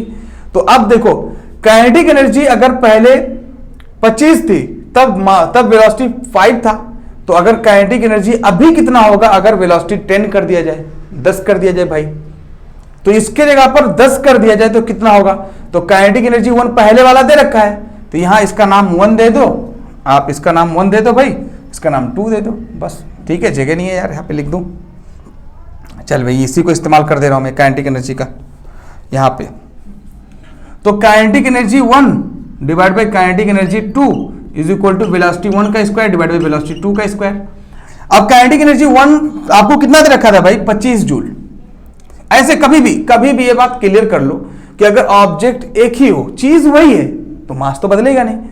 तो अगर वेलोसिटी काइनेटिक एनर्जी अलग अलग दे रखा तो हमेशा यही फॉर्मूला इस्तेमाल करेंगे, kinetic energy 1 divide by kinetic energy 2 is equal to velocity 1 divide by velocity 2 का होल स्क्वायर। कैसे होता है यार, बहुत आसान है। इसको मैंने 1 ले लिया, इसको 1 ले लिया, फिर इसको 2 ले लिया, इसको 2 ले लिया, दोनों को डिवाइड कर दिया, हाफ एम कट गया, तो ऑटोमेटिक ये फॉर्मूला निकल गया, और क्या। ठीक है। अब काइनेटिक एनर्जी 1 कितना था भाई, पहले 25 था, 1 मतलब 25 शुरुआत वाला, ठीक है। बाद में बताना है भाई, और वेलोसिटी शुरुआत में 5 था, उसका स्क्वायर करेंगे। हाँ, बाद में क्या हो गया, 10 हो गया भाई, उसका स्क्वायर करेंगे। बात को समझो। तो अभी ये कितना हो जाएगा, इसको सॉल्व कर लो भाई, तो ये हो जाएगा 25 डिवाइड बाई काइनेटिक एनर्जी इतना इज इक्वल टू 5 का स्क्वायर 25 और 10 का स्क्वायर कितना हो जाएगा 100, 25 इंटू 4 कितना हो जाएगा 100 हो जाएगा, 25 4 जा 100, 1/4 इधर आ गया, इधर काइनेटिक एनर्जी चला जाएगा। तो काइनेटिक एनर्जी देखो 25 डिवाइड बाई काइनेटिक एनर्जी इधर लिख दिया इज इक्वल टू 1/4। तो बेटा इसको चाहो तो इधर मल्टीप्लाई कर दो, इसको इधर मल्टीप्लाई क्रॉस मल्टीप्लाई कर सकते हो, तो kinetic energy into 1 kinetic energy हो जाएगा, और 4 इंटू 25 कितना हो जाएगा, 25 इंटू 4 कितना हो जाएगा भाई 100 हो जाएगा। तो 100 जूल एनर्जी आ जाएगी काइनेटिक एनर्जी की। देखो आंसर आ रहा है, हाँ 100 आएगा, 100 जूल, 100 जूल काइनेटिक एनर्जी। तो कभी भी अगर ऐसी कंडीशन रखे कि ऑब्जेक्ट एक है और चीजें क्या है, उसकी कंडीशन 2 दे दे कि वेलोसिटी को भी, देखो चीज एक ही था, ऑब्जेक्ट सेम था, लेकिन काइनेटिक एनर्जी पूछ लिया और वेलोसिटी को डबल कर दिया, तो हमेशा ये फॉर्मूला इस्तेमाल करेंगे कि kinetic energy 1 divide by kinetic energy 2 is equal to velocity 1 divide by velocity 2 का स्क्वायर। ठीक है, velocity 1 square divide by velocity 2 square. तो कभी भी आंसर एग्जैक्ट आ जाया करेगा, सॉल्व कर लेना आसान रहेगा। अगर मैं इसको भाई डायरेक्ट बताऊं, देखो डायरेक्ट आपको एग्जाम में करना नहीं होगा, इसलिए मैं बताया नहीं चाहे भाई, उसको नहीं बताना चाह, नहीं तो अगर आप डायरेक्ट बताऊं तो कितना आसान से हो जाता, लेकिन आपको एग्जाम में नहीं इस्तेमाल करना। ठीक है, इसको मिटा दे रहा हूं, एग्जाम में आपको नहीं इस्तेमाल करना भाई डायरेक्ट कभी भी, नहीं तो क्या मार्क्स नहीं देगा ना सामने वाला, क्यों मार्क्स दे, सोचेगा कहां से लेके आए हो। कंपटीशन में डायरेक्ट इस्तेमाल किया जाता है। डायरेक्ट अगर इस्तेमाल करना होता तो आप खुद सोचो कि काइनेटिक एनर्जी, जब भाई काइनेटिक एनर्जी शुरुआत में कितना था, हाफ एम वी स्क्वायर, तो ये कितना था शुरुआत में दे रखा था भाई कितना 25। तो जब इसको, ये क्या है, जब 5 था, जब ये 5 था तब 25 था, तो इसको 10 कर दोगे तो 10 का स्क्वायर क्या हो जाएगा 100 नहीं हो जाएगा। अगर आप ऐसे भी चाहो, जब ये 5 था तो 5 का स्क्वायर 25 हो गया, 5 वेलोसिटी थी, इसको हटाओ, जब वेलोसिटी 5 थी तो 5 का स्क्वायर 25 हो गया। तो अगर वेलोसिटी को डबल कर दिया जाए, 10 कर दिया जाए, तो 10 का स्क्वायर क्या हो जाएगा 100 हो जाएगा, तो 100 आंसर आ जाता। कंपटीशन में नहीं, कंपटीशन में अगर करना होता तो ऐसे खुद सोचते कि वेलोसिटी 5 थी तो 25 काइनेटिक एनर्जी आ गया, तो जब वेलोसिटी डबल कर दोगे मतलब 10 कर दोगे, 10 का स्क्वायर क्या हो जाएगा 100 नहीं हो जाएगा, तो काइनेटिक एनर्जी 100 नहीं आ जाएगा, है कि नहीं, बात को समझे। तो इसको डायरेक्ट इस्तेमाल नहीं करोगे। Okay, next what is power. अरे यार ये दे रखा है व्हाट इज पावर, मैंने एक एक पॉइंट कंप्लीट कर रहा हूं, भली से आपने पढ़ा होगा। पावर क्या होता है भाई, rate of work is called power, कितना वर्क, कितना एनर्जी कितने टाइम में करते हो, दैट इज कॉल्ड पावर। बहुत डिटेल में बताया भाई। कितना एनर्जी कितने टाइम में आप यूज कर रहे हो, उसी को पावर बोलते हैं। ओके, अब एक क्वेश्चन है भाई 11th क्वेश्चन नंबर, ठीक है, आपका जो बुक का एनसीईआरटी का इंटेक्स्ट का भाई क्वेश्चन है ये 11 number. A lamp consume 1000 joule of electric energy in 10 second, what is it's power. क्या यार इसमें क्या है, देखो पहले देखता हूं, मैं बताता हूं भाई मैंने पढ़ाया है कि नहीं पढ़ाया है। ठीक है, क्या देखा है, एक लैंप है जो 1000 जूल इलेक्ट्रिक एनर्जी कंज्यूम करता है, यानी क्या दे रखा है, जूल मतलब क्या दे रखा है, एनर्जी 1000 जूल दे रखा है, डिवाइडेड बाई क्या दे रखा है, कितने सेकंड में, 10 सेकंड में, 10 सेकंड में दे रखा है। कह रहा है उसका पावर बताओ, तो पावर बराबर एनर्जी डिवाइड बाई क्या होता है, टाइम। टाइम दे रखा है 10 सेकंड, एनर्जी दे रखा है 1000, ये 0 0 कट गया, 100 आ गया, 100 वॉट आंसर। क्या करना है, यही मैं साबित कर दिया ना मैं आपको कि जो यहां पे लिखा हुआ है उसी से पे बेस्ड क्वेश्चन है यार पूरा। 100 पावर, एनर्जी दे रखा था, टाइम दे रखा, दोनों डिवाइड कर दिए, 1000 डिवाइड बाई 10 क्या आ गया, 100। 100 क्या, वॉट, क्योंकि पावर की यूनिट क्या होती है भाई, वॉट। अच्छे से बताया हूं मैं, पावर की यूनिट वॉट होती है। तो आपको समझ में आ गया ना, तो मैंने मिटाया नहीं, यहीं से यही इधर उधर करके काम हो जा रहा, नहीं हो रहा भाई। तो ये बात आपको समझने की जरूरत है। ओके, उसके बाद define an average power. Define average power. Average power क्या होता है भाई, एवरेज पावर, पावर का मतलब होता है work done divide by time या energy divide by time. Average कभी अगर कोई बोले तो एवरेज मतलब होता है टोटल डिवाइड बाय टोटल। तो total energy divide by total time, that is called average power. बात समझ में आया भाई, कंप्लीट हो गया इंटेक्स का क्वेश्चन। अभी चलिए स्टार्ट करते हैं एनसीईआरटी एक्सरसाइज का भाई क्वेश्चन। सब कुछ हो जाएगा यार इसमें, पूरा बेस्ड इसी पे है, पूरा इसी के अंदर सब कुछ छुपा हुआ है। चलिए स्टार्ट करते हैं क्वेश्चन नंबर 1 एनसीईआरटी एक्सरसाइज के क्वेश्चन। क्वेश्चन नंबर 1 के अंदर भाई देखो A B C D E F G, ठीक है, इतने क्वेश्चन दे रखे हैं, 3 3 6 7 क्वेश्चन। तो भाई 7 है तो उसको कैसे पढ़ना है और बताना है, चलिए देखते हैं, पढ़ते पढ़ते बताना है। कह रहा है look the activities listed below, reason out whether or not work is done in the light of your understanding of the term work. बोल रहा भाई कि आप जो वर्क जैसा समझे हो उसके अपने हिसाब से बताओ कि ये 7 कंडीशन में काम कहां पे हो रहा है, कहां पे नहीं हो रहा है। पहला कंडीशन क्या है, फटाफट खत्म करते हैं यार, 1 मिनट का काम है। तो पहला क्या है, एनसीईआरटी एक्सरसाइज का क्वेश्चन बता रहा हूं भैया। तो पहला क्वेश्चन क्या है भाई, Suma is swimming in a pond. एक तालाब में अगर सुमा है, कोई लड़की है, कोई लड़का है, कोई भी तैर रहा है, तो तैर रहा है तो वर्क डन होगा कि नहीं होगा, होगा, क्योंकि एक जगह से दूसरी जगह जाएगा ना, तो वर्क डन होगा कि नहीं होगा, वर्क डन होगा, ऑब्वियस सी बात है, तो वर्क डन होगा पहले कंडीशन में। दूसरा आते हैं, a donkey is carrying a load on its back. एक डंकी है, एक बैक अपने पीछे एक क्या है, कोई लोड लेके जा रहा है, तो बताओ काम होगा कि नहीं होगा, नहीं होगा। क्यों, क्योंकि अगर आप अपने हाथ में सामान लेके रहोगे, रखे रहोगे, तो ये थोड़ी ना चल रहा है, इसको डिस्प्लेस होगा तब वर्क डन माना जाएगा। तो ये डिस्प्लेस अगर नहीं हुआ तो काम नहीं हुआ। तो अपने बोझ, अपने सर पे अगर बोझ डाल के चलोगे और बोलो काम हो रहा है, तो काम नहीं होगा। साइंटिफिकली ऐसा वर्क नहीं माना जाता, काम तो हो रहा है भाई, साइंटिफिकली वर्क ऐसा नहीं माना जाता। साइंटिफिकली वर्क होने के लिए ये हाथ में है, इसको डिस्प्लेस होना चाहिए, एक जगह से दूसरी जगह होना चाहिए, तब जाके वर्क माना जाएगा। बात समझ में, यही रह जाएगा तो वर्क नहीं माना जाएगा। ठीक है भाई, इससे यहां से डिस्प्लेस होना चाहिए। ठीक है, तो दूसरे कंडीशन में वर्क नहीं होगा। तीसरा पढ़ते भाई, a wind mill is lifting water from a well. एक विंड मिल है और पानी से क्या है, लिफ्टिंग अ वाटर। विंड मिल है भाई, पानी जो है वेल से, कुएं से अगर पानी निकल रहा है तो नीचे से ऊपर, तो डिस्प्लेस हो रहा ना भाई, पानी जो है नीचे से ऊपर जा रहा है ना, तो डिस्प्लेस हो रहा है ना, तो डिस्प्लेस होगा तो वर्क डन होगा, तो वर्क डन है भाई। ठीक है, सी हो गया। डी में आते हैं, a green plant is carrying out photosynthesis. Photosynthesis भाई कौन सी, जो पौधों के अंदर जो खाना मिलता है, या किसी भी पौधों के अंदर जो खाना मिलता है, तो खाना मिलता है तो क्या उसके अंदर क्या डिस्प्लेसमेंट होता है, नहीं, रिएक्शन होती है, केमिकल रिएक्शंस होती हैं, तो थोड़ी ना वो वर्क डन हुआ। तो वर्क डन होने के लिए मैंने बोला बार बार डिस्प्लेस होना चाहिए, तो ये इस कंडीशन में डी में वर्क डन नहीं होगा। ठीक है भाई, ई में आ जाओ, an engine is pulling a train. एक ट्रेन जो है इंजन, एक इंजन जो है ट्रेन को पुल कर रही, खींच रही है भाई डब्बों को, तो भाई वर्क डन होगा कि नहीं होगा, बिल्कुल होगा, क्योंकि डिस्प्लेस हो रहा ना, एक जो है डब्बा है, एक जो कोच होगा, एक जो बोगी होगा, एक जगह से दूसरी जगह जाएगा भाई, तो जाहिर सी बात है डिस्प्लेसमेंट तो होगा ही होगा। ठीक है। Food grains are getting dried in the sun. अरे भाई आप कुछ सुखाने के लिए अगर कुछ रख दो, दाल वगैरह कुछ भी रख दो अगर, तो क्या सूख जाए, मतलब सूखे सन की वजह से अगर वो सूख रहा है, ड्राई कर रहा है, तो क्या वर्क डन हो रहा है? अरे वर्क डन होने के लिए बार बार बोला डिस्प्लेस होना चाहिए, तो वर्क डन नहीं हो रहा है। तो एफ में क्या होगा? वर्क डन नहीं होगा। चलिए भाई जी में पढ़ते हैं। A sail boat is moving due to wind energy. ठीक है, एक सेल बोट है भाई, क्या जो नाव होती है वो क्या है? मूव कर रही है। तो मूव कर रही है तो क्या बताओ? विंड एनर्जी की वजह से, अगर हवा की वजह से एक जगह से दूसरी जगह मूव कर रही है, तो मूव कर रही है मतलब वर्क डन होगा कि नहीं होगा? होगा यार। सब बचकाना सा क्वेश्चन है, 7 क्वेश्चन एक में था, हो गया ना भाई, 1-2 मिनट का काम होता है सब। ओके नेक्स्ट आते हैं question number 2। An object thrown. अब देखो कितना बड़ा दे रखा है, पढ़ना जरूरी है, बाकी दम कुछ नहीं रहेगा।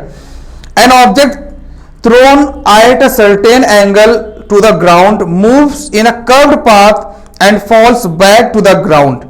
ठीक है भाई, ग्राफ में दे रखा है, देखो कोई ऑब्जेक्ट है, उसको फेंका गया और वो क्या किया, कहीं उसको फेंका गया तो ऐसे एक कर्व बनाकर वापस फिर से नीचे आ गया। ठीक है, तो क्या बोल रहा है? The initial and final points of the path of the object is same lies at the horizontal line. What is the work done by the force of gravity of the object. अब ये पूछ रहा है। अब यहां पे देखो, अच्छा समझने के लिए जरूरी है, किसी एक ऑब्जेक्ट को एक जगह से फेंका तो वो दूसरे जगह पहुंच गया भाई, ऑब्वियस सी बात है। यहां पे आपने फेंकोगे, ए है तो यहां पे पहुंच जाएगा बी पर, ये तो कोई टेंशन नहीं, इसमें तो समझ में आ गया। अगर मैं बोलूं क्या काम हुआ? बिल्कुल काम हुआ, क्योंकि यहां पे फोर्स लगाए और ये डिस्प्लेस कर गया ना, यहां पे था और यहां पे चला गया, तो डिस्प्लेसमेंट तो हुआ, तो वर्क डन है। लेकिन आपका क्वेश्चन, आपका बुक क्या पूछ रही है? वो पूछ रहा है कि what is the work done by the force of gravity on the object. कह रहा ग्रेविटी की वजह से क्या कुछ काम हुआ ऑब्जेक्ट पर? नहीं हुआ। क्यों? क्योंकि ये तो काम हुआ विदाउट ग्रेविटी, एक ही जगह पर है, हॉरिजॉन्टल है। ग्रेविटी की वजह से कोई काम नहीं हुआ। ग्रेविटी की वजह से काम कब होता है भाई? यहां पे हॉरिजॉन्टल कोई ऑब्जेक्ट ऐसे, जब हाइट गया ही नहीं तो काम ग्रेविटी की वजह से कुछ होगा? ग्रेविटी की वजह से काम होने का मतलब यह है कोई भी ऑब्जेक्ट वर्टिकली रहे, कुछ हाइट पे रहे, तब उसको ग्रेविटी की वजह से काम करना बोलते हैं। लेकिन अब ये यहां है और यहां से यहां पहुंचा हुआ है, तो हॉरिजॉन्टली अगर देखा जाए तो कुछ काम हुआ है, डिस्प्लेस तो हुआ, लेकिन हॉरिजॉन्टली तो देखा जाए तो कुछ काम नहीं हुआ है, क्योंकि यहां पे ग्रेविटी हर जगह बराबर लग रही है। तो हर जगह बराबर लग रही है तो ग्रेविटेशनल फोर्स बराबर है, तो नेट फोर्स, ग्रेविटेशनल फोर्स अगर नेट देखा जाए तो 0 है भाई। यहां ग्रेविटेशनल फोर्स नहीं लग रहा है, क्योंकि हॉरिजॉन्टल ऑब्जेक्ट, तो वहां पे ग्रेविटी का फोर्स नहीं लगेगा भाई। कोई भी हवा में रहेगा तब उसके हाइट से कुछ रहेगा तब तो उस पर फोर्स लगेगा, रखा हुआ है तो थोड़ी ना उस पर फोर्स लग रहा है। तो हॉरिजॉन्टल है तो फिर फोर्स ही नहीं लग रहा है ग्रेविटी वाला, तो जब फोर्स नहीं लगेगा तो वर्कडन कहां से हो जाएगा? क्योंकि वर्कडन के लिए फोर्स चाहिए ना भाई, बात को समझे? तो ये एक क्वेश्चन के अंदर 2 क्वेश्चन समझ सकते हो आप। ओके नेक्स्ट क्वेश्चन है भाई, a battery lights a bulb, describe the energy change involve in the process. तो एक बैटरी है जो क्या काम कर रही भाई? बल्ब जो है, एक बैटरी भाई, एक बल्ब, बैटरी की वजह से बल्ब जल रहा है यार। ये कहीं कहीं पढ़ते हैं कहीं नहीं पढ़ते हैं, इसको जरूरी बहुत ज्यादा। ट्रांसफॉर्मेशन ऑफ एनर्जी, और मैंने बोला था लास्ट टाइम, इसको भी बताया conservation of energy. Conservation of energy और ट्रांसफॉर्मेशन ऑफ एनर्जी। एनर्जी कभी भी, कंजर्वेशन ऑफ एनर्जी मतलब ये हुआ कि एनर्जी कभी भी खत्म नहीं की जा सकती, ना तो बनाई जा सकती है ना तो बिगाड़ी जा सकती है। Energy neither be created nor be destroyed, it can be change from one form to another form. और कैसे कैसे बदला जाता है भाई?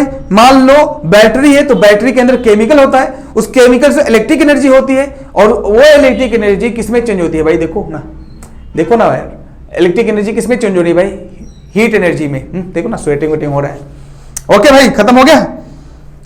अरे हीट एनर्जी में चेंज हो रही है ना, या लाइट एनर्जी में? हीट एनर्जी में कुछ भी कर ले यार ना, दोनों में चेंज नहीं हो रही है क्या? तो उसके मतलब बैटरी से केमिकल एनर्जी होती है, केमिकल एनर्जी चेंज होती है इलेक्ट्रिकल में, और इलेक्ट्रिकल से बल्ब जलता है, लाइट एनर्जी, और लाइट से हमें हीट मिलती है। तो लाइट प्लस हीट एनर्जी हमें दोनों मिल रही है, ठीक है, इसलिए गर्मी लग रही है। ओके नेक्स्ट, तो नेक्स्ट क्या है भाई? Question number 4, certain force acting on a 20 kilogram mass changes its velocity from 5 metre to 2 metre पर second. Calculate the work done by the force. क्या दे रखा है भाई, certain force acting on 20 kg mass. क्या दे रखा है भाई, पहले ध्यान दो कि क्या दे रखा है, सिर्फ दे रखा है उस पर जाया करो। मास दे रखा है, हाँ मास दे रखा है 20 kg और वेलोसिटी दे रखा है कहां से, 5 मीटर से 2 मीटर हो रहा है भाई, चेंज हो रहा है velocity from 5 metre to 2 metre पर सेकेंड। तो 5 मीटर से 2 मीटर पर सेकेंड, तो फाइनल वेलोसिटी और इनिशियल वेलोसिटी रखा है 5 मीटर पर सेकेंड पहले था, बाद में 2 मीटर पर सेकेंड हो गया। तो जरा बताओ ना यार, ये फाइनल वेलोसिटी दे रखा है v और ये इनिशियल वेलोसिटी दे रखा है u। तो मास दे रखा हो और वेलोसिटी दे रखा हो और वर्क पूछे वही काइनेटिक एनर्जी होता है। तो क्या ये फॉर्मूला नहीं इस्तेमाल करेंगे, बताना भाई, तुम ही खुद बताओ, तो ये फॉर्मूला नहीं इस्तेमाल होगा। काइनेटिक एनर्जी देखो, मास दे रखा हो और वेलोसिटी दे रखा हो, फाइनल और इनिशियल, तो जरा बताओ काइनेटिक एनर्जी फॉर्मूला ये इस्तेमाल कर लेंगे, उसी का नाम वर्क डन है, वही एनर्जी आएगा, उसकी एनर्जी वही एनर्जी है और उसी की यूनिट क्या होगी, जूल होगी। हो गया रे भाई, क्या करना है इसके अंदर, समझे ना। तो इसमें क्या है, इसमें तो आपका क्वेश्चन में दे रखा है भाई, देखो ना कि मास क्या है, वेलोसिटी जो है 5 मीटर से 2 मीटर पर सेकेंड जा रहा है। तो पहले इनिशियल में इसका मतलब क्या है, 5 मीटर रहा होगा, फाइनल में क्या हो गया होगा, 2 मीटर पर सेकेंड हो गया होगा। यहां पे इसको 2 मीटर करो यार, ठीक है। तो फाइनल में 2 मीटर पर सेकेंड हो गया और इनिशियल में कितना रहा होगा भाई, 5 मीटर पर सेकेंड रहा होगा। तो यहां पे क्या रखोगे, 2 मीटर पर सेकेंड, यहां पे 5। बोलो भाई निकाल दूं यार, ऐसे कर लोगे, लेकिन आपको चाहिए हमेशा सोल्यूशन चाहिए, नहीं मुझे निकाल कर दिखाओ सर। 1/2 मास दे रखा है कितना, 20 और वेलोसिटी दे रखा है भाई कितना, वेलोसिटी फाइनल दे रखा है 2, तो 2 का स्क्वायर माइनस इनिशियल वेलोसिटी कितना रखा है 5 का स्क्वायर। देखना ऐसे स्क्वायर कर दे, नहीं कि 5 - 2 कर दो डायरेक्ट उसका स्क्वायर करो, ऐसा नहीं करना होता है, ठीक है। तो ये कितना हो जाएगा भाई, 2 10 जा, ये 10 हो जाएगा, तो 10 इधर बचा हुआ है और 2 का स्क्वायर 4 और 4 में से 25 चला जाएगा, 5 का स्क्वायर कितना हो जाएगा भाई 25, तो 25 चला जाएगा, 25 में से 4 चला जाएगा तो माइनस में आएगा। अच्छा माइनस आएगा, इसका मतलब क्या है यार, काइनेटिक एनर्जी माइनस आ रहा है। यहां पे देखो ना, पहले क्वेश्चन को पढ़ो तो आपको समझ में आएगा क्या हो रहा है भाई। एक ऑब्जेक्ट को क्या किया जा रहा है, पहले 5 मीटर पर सेकेंड था, पहले 5 मीटर पर सेकेंड था, बाद में उसमें ब्रेक लगाया जा रहा है, अपोजिट फोर्स उस पर लगाया जा रहा है, जिसकी वजह से क्या है, गाड़ी रुक रही है, 5 मीटर से क्या हो गई 2 मीटर पर सेकेंड आ गया, मतलब गाड़ी रोकी जा रही है। तो काइनेटिक एनर्जी क्या होगा भाई, जाहिर सी बात है नेगेटिव आएगा। काइनेटिक एनर्जी नेगेटिव आना मतलब क्या, गाड़ी पे ब्रेक लगाया जा रहा है, तो यहां पे माइनस आ जाएगा। तो 25 में से 4 चलेगा 21, तो 21 इंटू 10 कितना हो जाएगा भाई 210 जूल एनर्जी आ गया। क्या करना है यार, 210 एनर्जी आ जाएगा। हाँ लेकिन याद रखना ये माइनस आएगा, चूंकि 4 में से 25 जाएगा तो माइनस में आएगा, -21 आएगा, तो ये -210 जूल आ जाएगा। ठीक है भाई, आप लोग को हमेशा ये शौक है कि नहीं बाबा मेरे को क्या चाहिए, हमेशा आंसर चाहिए, सोल्यूशन चाहिए। ठीक है, तो मैंने सोल्यूशन दे दिया। ओके, इसे आसानी रहती है यार मिटाने में, है कि नहीं, काम हो जाता है। बार बार डस्टर कौन जाए ढूंढने, अपने को इसी नई जगह भी काम चलाना होता है। ओके चलिए नेक्स्ट करते हैं हम लोग भाई question number 6। The potential energy of a freely falling object decreases progressively, does this violate the law of conservation of energy, why. देखो क्या बोल रहा है भाई कि किसी भी ऑब्जेक्ट को जब ड्रॉप किया जाता है, फ्री फॉलिंग ऐसे छोड़ दिया जाता है, तो बोल रहा है कि उसके अंदर कंटिन्यू क्या होता है भाई, पोटेंशियल एनर्जी डिक्रीज होती है। सही बात है यार, जब कोई ऑब्जेक्ट इसके अंदर पोटेंशियल एनर्जी है, मतलब छुपी हुई एनर्जी है, स्टोर्ड एनर्जी है, जब उसको छोड़ देंगे तो डायरेक्ट पोटेंशियल एनर्जी किसमें चेंज हो जाता है, काइनेटिक एनर्जी में। तो पोटेंशियल एनर्जी वही चेंज हो जाता है डायरेक्ट काइनेटिक एनर्जी में। तो एनर्जी तो कंजर्व है, क्योंकि वही पोटेंशियल एनर्जी काइनेटिक में चेंज हो जाता है। तो कंजर्व मतलब क्या होता है भाई, जस्ट नुकसान ना हो, एक फॉर्म से दूसरे फॉर्म में बदला जा सके, दैट इज कॉल्ड कंजर्वेशन। तो पोटेंशियल चेंज हो गया काइनेटिक में, तो कंजर्वेशन ऑफ एनर्जी है भाई, सीधा सीधा बात। तो क्या बोल रहा है, क्या ये वायलेट करती है law of conservation of energy को। हाँ, अगर सिचुएशन ऐसी हो जाए, अब मैं ये हवा जो रेजिस्टेंस है, एयर का जो रेजिस्टेंस है उसको नेग्लेक्ट मान रहा हूं, अब हवा का भी रेजिस्टेंस रहेगा भाई, तब तो पूरा पोटेंशियल काइनेटिक में नहीं बदल पाएगा, बल्कि हवा की वजह से भी कुछ क्या होगा, अपना अपोजिशन होगा, तब वहां पे कंजर्वेशन ऑफ एनर्जी नहीं लगेगा। तो अगर हवा को हटा दिया जाए तो कंजर्वेशन ऑफ एनर्जी पूरा पूरा होने वाला है। लेकिन अगर हवा भी इंक्लूड रहेगी तो कंजर्वेशन ऑफ एनर्जी क्या रहेगा भाई, पूरी पूरी नहीं रहेगी। तो law of conservation of energy, हवा को हटाएंगे, एयर का रेजिस्टेंस हटाएंगे तो law of conservation of energy रहेगा, और एयर के रेजिस्टेंस को हटाएंगे नहीं तो फिर कंजर्वेशन ऑफ एनर्जी नहीं रहेगा। चलो ठीक है, आया हुआ सीबीएसई में 2011 में आया हुआ क्वेश्चन है ये। नेक्स्ट भाई, what are the various energy transformation that occurs when you are riding a bicycle. Bicycle, जब आप किसी साइकिल को चलाते हो भाई तो कौन सी एनर्जी ट्रांसफॉर्म होती है, बताओ ना। साइकिल चलाते हैं तो कौन सी एनर्जी ट्रांसफॉर्म होती है? सिंपल सी बात है भाई, साइकिल चलाते हैं तो मस्कुलर एनर्जी, आपकी मसल्स की एनर्जी किस में चेंज हो जाती है भाई, काइनेटिक एनर्जी में। साइकिल जब चलाते हो तो वो काइनेटिक एनर्जी है, या मैकेनिकल एनर्जी बोल दो ना सिंपल। तो आपकी एनर्जी कौन सी भाई, जो आप मसल्स एनर्जी, मस्कुलर एनर्जी है वो काइनेटिक एनर्जी में चेंज हो जाती है। ये सब छोटी छोटी क्वेश्चन है यार, काहे को दे देता है। नेक्स्ट क्वेश्चन नंबर 8 बुक में जाओ, क्वेश्चन नंबर 8 चेक करो। Does the transfer of energy take place when you push a huge rock with all your might and fail it to move it, where is the energy spent going? बहुत अच्छा question पूछ रहा है। कोई मान लो पत्थर का टुकड़ा है, कोई पत्थर का बहुत बड़ा टुकड़ा है, उस पे आप पूरी ताकत लगा रहे हो उसको ढकेलने के लिए, पुश करने के लिए, but you enable to push. अगर आप उसको थोड़ा सा भी डिस्प्लेस नहीं कर पा रहे हो तो ये बोल रहा है तो क्या आपने काम किया? मैं तो बोल रहा हूं अगर आप पुश नहीं कर पाए तो there is no work done, work done will be zero. Why? For work done there must be some displacement, but if displacement is not there that means work done must be zero. तो work done तो zero हुआ, but where your energy gone, तुम्हारी energy गई कहां भाई? पूरी पूरी energy sweating में बदल गई, हीट एनर्जी में बदल गई, और क्या। ठीक है, जो पूरी पूरी एनर्जी आपकी ताकत जो है, जो भी थी, क्या है, पूरा पूरा किसी भी वेस्ट हो गया भाई, स्वेट में बदल गया, गर्मी से निकल गया पूरा एनर्जी, किसी काम का नहीं हुआ। क्योंकि वर्क डन होने के लिए भाई साइंटिफिकली क्या है, ऑब्जेक्ट को डिस्प्लेस होना चाहिए। ठीक है भाई, समझ में आ रहा है ना, टेंशन नहीं ना। एक ही क्वेश्चन कराऊंगा, तुमको पूरा पूरा समझ के पूरा मजा आ जाएगा। ठीक है, फॉलो करो, काम खत्म। Okay, question number 9। ठीक है, a certain house hold has consumed 250 unit of energy during a month, how much energy in this joule. क्या क्या क्वेश्चन दे रखा है यार। कह रहा है एक घर में 250 यूनिट एनर्जी आती है तो उसको जूल में चेंज करो। सामने लिखा हुआ काहे को टाइम पास करे भाई। मैंने 250 यूनिट, जब मैंने बोला 1 यूनिट बराबर काहे को यार फिर से लिखूं, मैं बोला ना भाई ये पूरा पुराना एक एक क्वेश्चन को कर देगा, तो यहीं पे मेरा आंसर मिल जा रहा है, तो मेरा फायदा हो रहा है ना, टाइम बच जा रहा है, और आपका भी फायदा हो रहा है कि हाँ जो सामने वाले ने बताया सब कुछ वही है।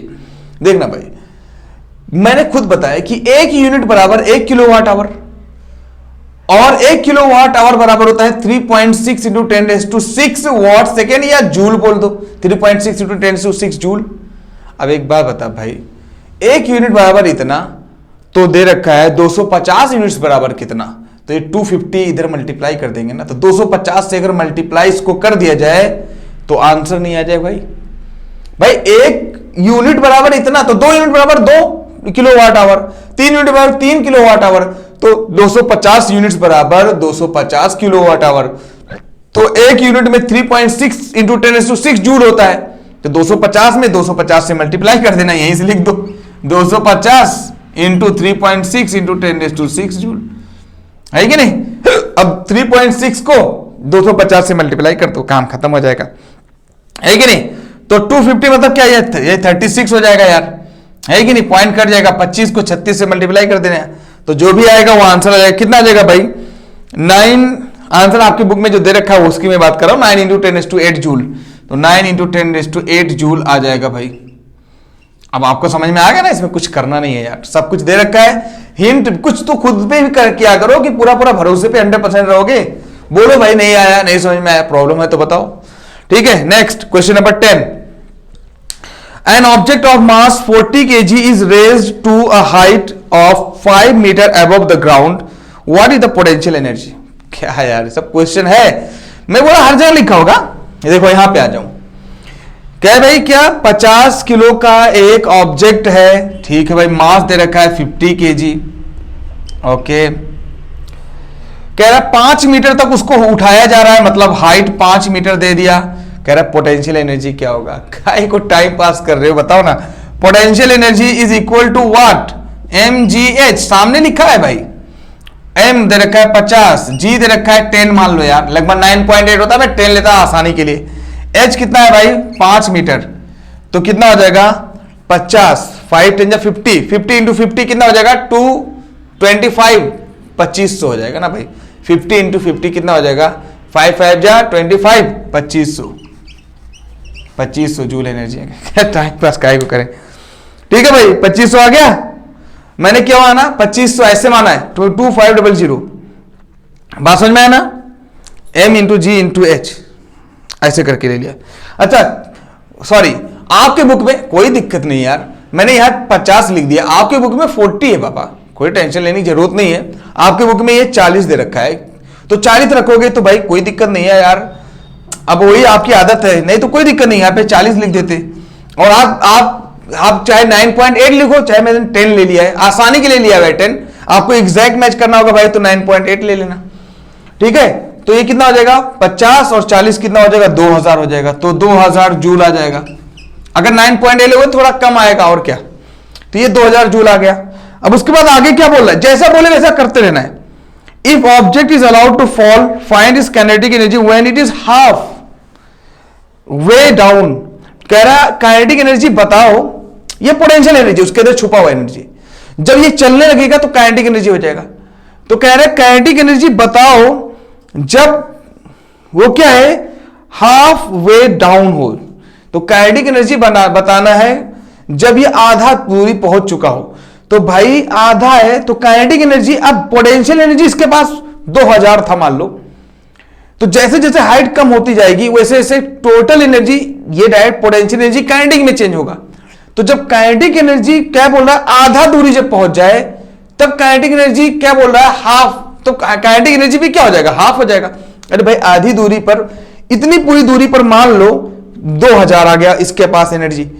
जब दूरी घटती जाएगी तो kinetic energy, potential energy kinetic energy में चेंज होती जाएगी। तो पोटेंशियल टोटल था 2000, तो आधी दूरी जब आ जाएगी तो आधा हो जाएगा ना। तो 2000 का आधा कितना होता है? 1000 काइनेटिक एनर्जी हो जाएगा उसके पास। तो जब चलने लगेगा भाई, चल पूरा इसके पास एनर्जी है 2000, लेकिन आधी दूरी जब आया तो वही 2000 पोटेंशियल चेंज हो रहा है किसमें? काइनेटिक में। तो आधा दूरी आएगा तो आधा चेंज हो चुका होगा। तो काइनेटिक एनर्जी कितनी हो जाएगी? पोटेंशियल एनर्जी टोटल 2000 है, उसका आधा हो चुका होगा, आधा मतलब 1000 हो चुका होगा। तो लगभग आंसर 1000 आ जाएगा। अब जिसने 9.8 जी की जगह पर लिया होगा उसका 1000 से थोड़ा कम आएगा। तो आपके बुक में देख लेना कितना है भाई, 980 दिख रहा है ना आपके बुक में, 980, उसने 9.8 लिया है, ठीक है, जी की जगह पर। कोई टेंशन नहीं है, कुछ तो एक्स्ट्रा करने की कोशिश करो, आगे बढ़ाओ, सब कुछ यहीं पे है। मेरा कहने का मतलब ये समझो बस। Question number 11, what is the work done by the force of gravity of a satellite moving around the earth? Justify your answer. What is the work done by the force of gravity on a satellite moving around the earth? कह रहा भाई कि अगर कोई satellite जो अर्थ के चारों तरफ घूमती है उसका वर्क डन कितना होता है। तो आपको बताऊं कि अर्थ के चारों तरफ जो कोई भी सैटेलाइट जो घूमती है, तो अर्थ को अगर कंपेयर करो उस सैटेलाइट का, तो उस पर कोई भी वर्क डन नहीं रहता। सबसे पहली बात तो मैं बताऊं कि जो भी चीज घूमती है, सर्कुलर है, बार बार साइक्लिक प्रोसेस जो भी होता है, उसका वर्क डन 0 होता है। तो मैं आपको सिंपल सा पहले बताया भाई कि साइक्लिक प्रोसेस है तो वर्क डन 0 हो जाएगा। तो वैसे भी वर्क डन 0 है कि नहीं। और वैसे भी देखा जाए तो फोर्स उस पर परपेंडिकुलर लगता है भाई, अर्थ और सैटेलाइट पे परपेंडिकुलर फोर्स लगता है। और मैंने बोला परपेंडिकुलर फोर्स मतलब कोई भी वर्क डन नहीं होगा। तो आपकी मर्जी, जैसा दिल करे वैसा समझ लो। क्या है यार सब question. Next, can there be displacement of an object in the absence of any force acting on it? Think, discuss the question with your friend and teacher. अरे यार तो क्या है? Can there be displacement of an object absence of any acting force? कह रहा है कि अगर मान लो कोई एक्टिंग फोर्स रहे ही नहीं तब भी डिस्प्लेसमेंट हो सकता है। देखो भाई, डिस्प्लेसमेंट होने के लिए फोर्स का होना जरूरी है।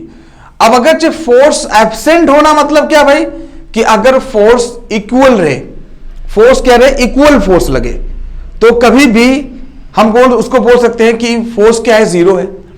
देखो ऑब्जेक्ट कभी कोई कब चलता है, जब उस पर अनबैलेंस फोर्स लगा होता है। तो अगर बैलेंस फोर्स लगा रहेगा तो ऑब्जेक्ट डिस्प्लेस कर सकता है, फोर्स से तो ऑब्जेक्ट डिस्प्लेस कर सकता है, बट फोर्स दिखेगा नहीं। तो जब कभी भी बैलेंस फोर्स लगेगा तो ऑब्जेक्ट क्या रहेगा, आपको क्या डिस्प्लेस हो सकता है, लेकिन बैलेंस फोर्स रहेगा तो उसको हम बोल सकते हैं कि वर्क डन नेट फोर्स कितना है, जीरो है। तो आप बोल सकते हैं हाँ कोई भी ऑब्जेक्ट डिस्प्लेस कर सकता है अगर नेट फोर्स उस पर जीरो हो। नेट फोर्स जीरो हो मतलब क्या भाई, बैलेंस हो, ठीक है, आगे पीछे दोनों तरफ आया, ठीक है, ऊपर नीचे फोर्स बराबर होगा तो ऑब्जेक्ट डिस्प्लेस भी कर सकता है और एब्सेंट ऑफ फोर्स बोल सकते हैं उसको, ठीक है। तो उसके बाद क्वेश्चन नंबर 13 है, a person holds a bundle of a hay over his head for 30 minutes and get tired, how he done some work not or not, justify your answer. देखो भाई मैंने आपको पहले बताया, अगर आप कोई वर्टिकली कुछ भी काम करोगे तो वो वर्क डन जीरो माना जाएगा। बोझ आप अपने सर पे डालकर कितने भी देर, 30 मिनट नहीं बेटा, 30 दिन 30 ईयर तक ऐसे खड़े रह जाओ तब भी वर्क डन नहीं माना जाएगा। वर्क डन होने के लिए ऑब्जेक्ट को डिस्प्लेस होना चाहिए, डिस्प्लेस नहीं हुआ तो वर्क डन नहीं हुआ, तो वर्क डन नहीं होगा। हाँ अब आपका एनर्जी गई कहां भाई, एनर्जी आपका स्वेटिंग में, हीट एनर्जी में, इसमें आपकी पागलपंती में खत्म हो गया, उसके लिए हम क्या करें, ठीक है। ये क्वेश्चन का आंसर है भाई, ठीक है। An electric heater is rated 1500 watt, how much energy does it use in 10 hours. ठीक है भाई, कह रहा है एक इलेक्ट्रिक हीटर है, क्वेश्चन दे रखा है भाई, क्वेश्चन नंबर कौन सा है 14। इलेक्ट्रिक हीटर है जिसका पावर दे रखा है, power is equal to 1500 watt, how much energy, कह रहा है एनर्जी बताओ क्या है जब ये 10 घंटे तक इस्तेमाल हो, जब इसका टाइम कितना है भाई, टाइम कितना ले लिया जाए 10 आवर। अच्छा 10 आवर को चाहो तो चेंज कर लो यार, मैं तो बोलो 10 घंटा, तो 1 घंटे के अंदर 3600 सेकंड होता है, तो 10 घंटे के अंदर कितना हो जाएगा 10 इंटू 3600 सेकेंड, तो हो जाएगा कितना भाई 36,000 हो जाएगा, 36 1 2 3 4 5 36,000 सेकेंड हो जाएगा, है कि नहीं। तो टाइम 36,000 सेकेंड है। ये डिपेंड कर रहा है आपको क्या दे रखा है, मैं तो आपको देखो सेकंड में ले लिया और ये वॉट में ले लिया, क्यों, चूंकि मैंने बताया था वॉट सेकंड ही जूल होता है, तो जूल में आंसर आ जाएगा। अच्छा एक तो काम हो गया रे भाई, क्या पूछा एनर्जी, तो एनर्जी बराबर होता क्या है, पावर इंटू टाइम, यहां पे लिखा है, मैं क्या बोल रहा हूं, सब कुछ लिखा हुआ है यहां पर, energy is equal to power into time, तो power into time, power into time दे रखा है भाई, यहीं पे कर लेना क्या के लिए, पावर दे रखा है 1500 और टाइम दे रखा है कितना 36,000। ठीक है भाई, ये 36 को 36 को 15 से मल्टीप्लाई कर दो, बाकी 1 2 3 4 5 10⁵ कर दो, ठीक है, जो भी आएगा वो आंसर आ जाएगा भाई। क्लियर हुआ। तो ये सब में क्या दम होता है यार, कुछ नहीं, क्या है कुछ नहीं, ये सब आ जाएगा ना भाई, क्लियर हो गया। चाहो तो 15 को 6 से मल्टीप्लाई कर दो यार, जो भी आ जाएगा ना, काम खत्म, इतना नहीं कर पाओगे क्या बताओ। तो ये किस में आ जाएगा भाई, ये जो भी आएगा आपका, ये किस में आ जाएगा, जूल में आएगा, किस में आएगा भाई, जूल में आएगा। हाँ ये पहले बता रहा हूं, ये जो भी आने वाला है वो जूल में आएगा, लेकिन क्यों जूल में आएगा, क्योंकि हमने इसको सेकंड कर दिया और इसको वॉट कर दिया, वॉट पहले से था, तो वॉट इंटू सेकंड जूल होता है बेटा। लेकिन अगर कभी कभी क्वेश्चन में पूछ सकता है किलोवाट में, जैसे आपके क्वेश्चन में आपके बुक में वो आंसर किस में दे रखा है, किलोवाट में, तो आपको ये आंसर आ गया ना, इसको मल्टीप्लाई करते हुए जूल लिख दोगे। लेकिन मैं बताऊं अगर आपको और आसान हो गया भाई, अगर सामने वाला पूछ रहा है नहीं भाई मुझे, मैं हर तरीके से बताता ताकि आपको मालूम रहे, आपको एनर्जी पूछा है किसमें भाई, बोल रहा है किलोवाट आवर में बताओ, तो कोई दिक्कत नहीं यार, एनर्जी बराबर फिर से वही फॉर्मूला, पावर इंटू टाइम। अब पावर को लेकिन किसमें लिखना पड़ेगा, किलोवाट में, तो मैंने बोला तो वाट है, किलोवाट बनाना है तो 1000 से डिवाइड कर दो, तो इसको 1000 से डिवाइड करोगे तो 1.5 बन जाएगा बेटा, 1 2 3, तो इसको अगर 1000 से डिवाइड कर दो, 1500 डिवाइड बाय 1000, तो कितना हो जाएगा भाई 1 2 3, तो ये 1.5 किलोवाट हो जाएगा।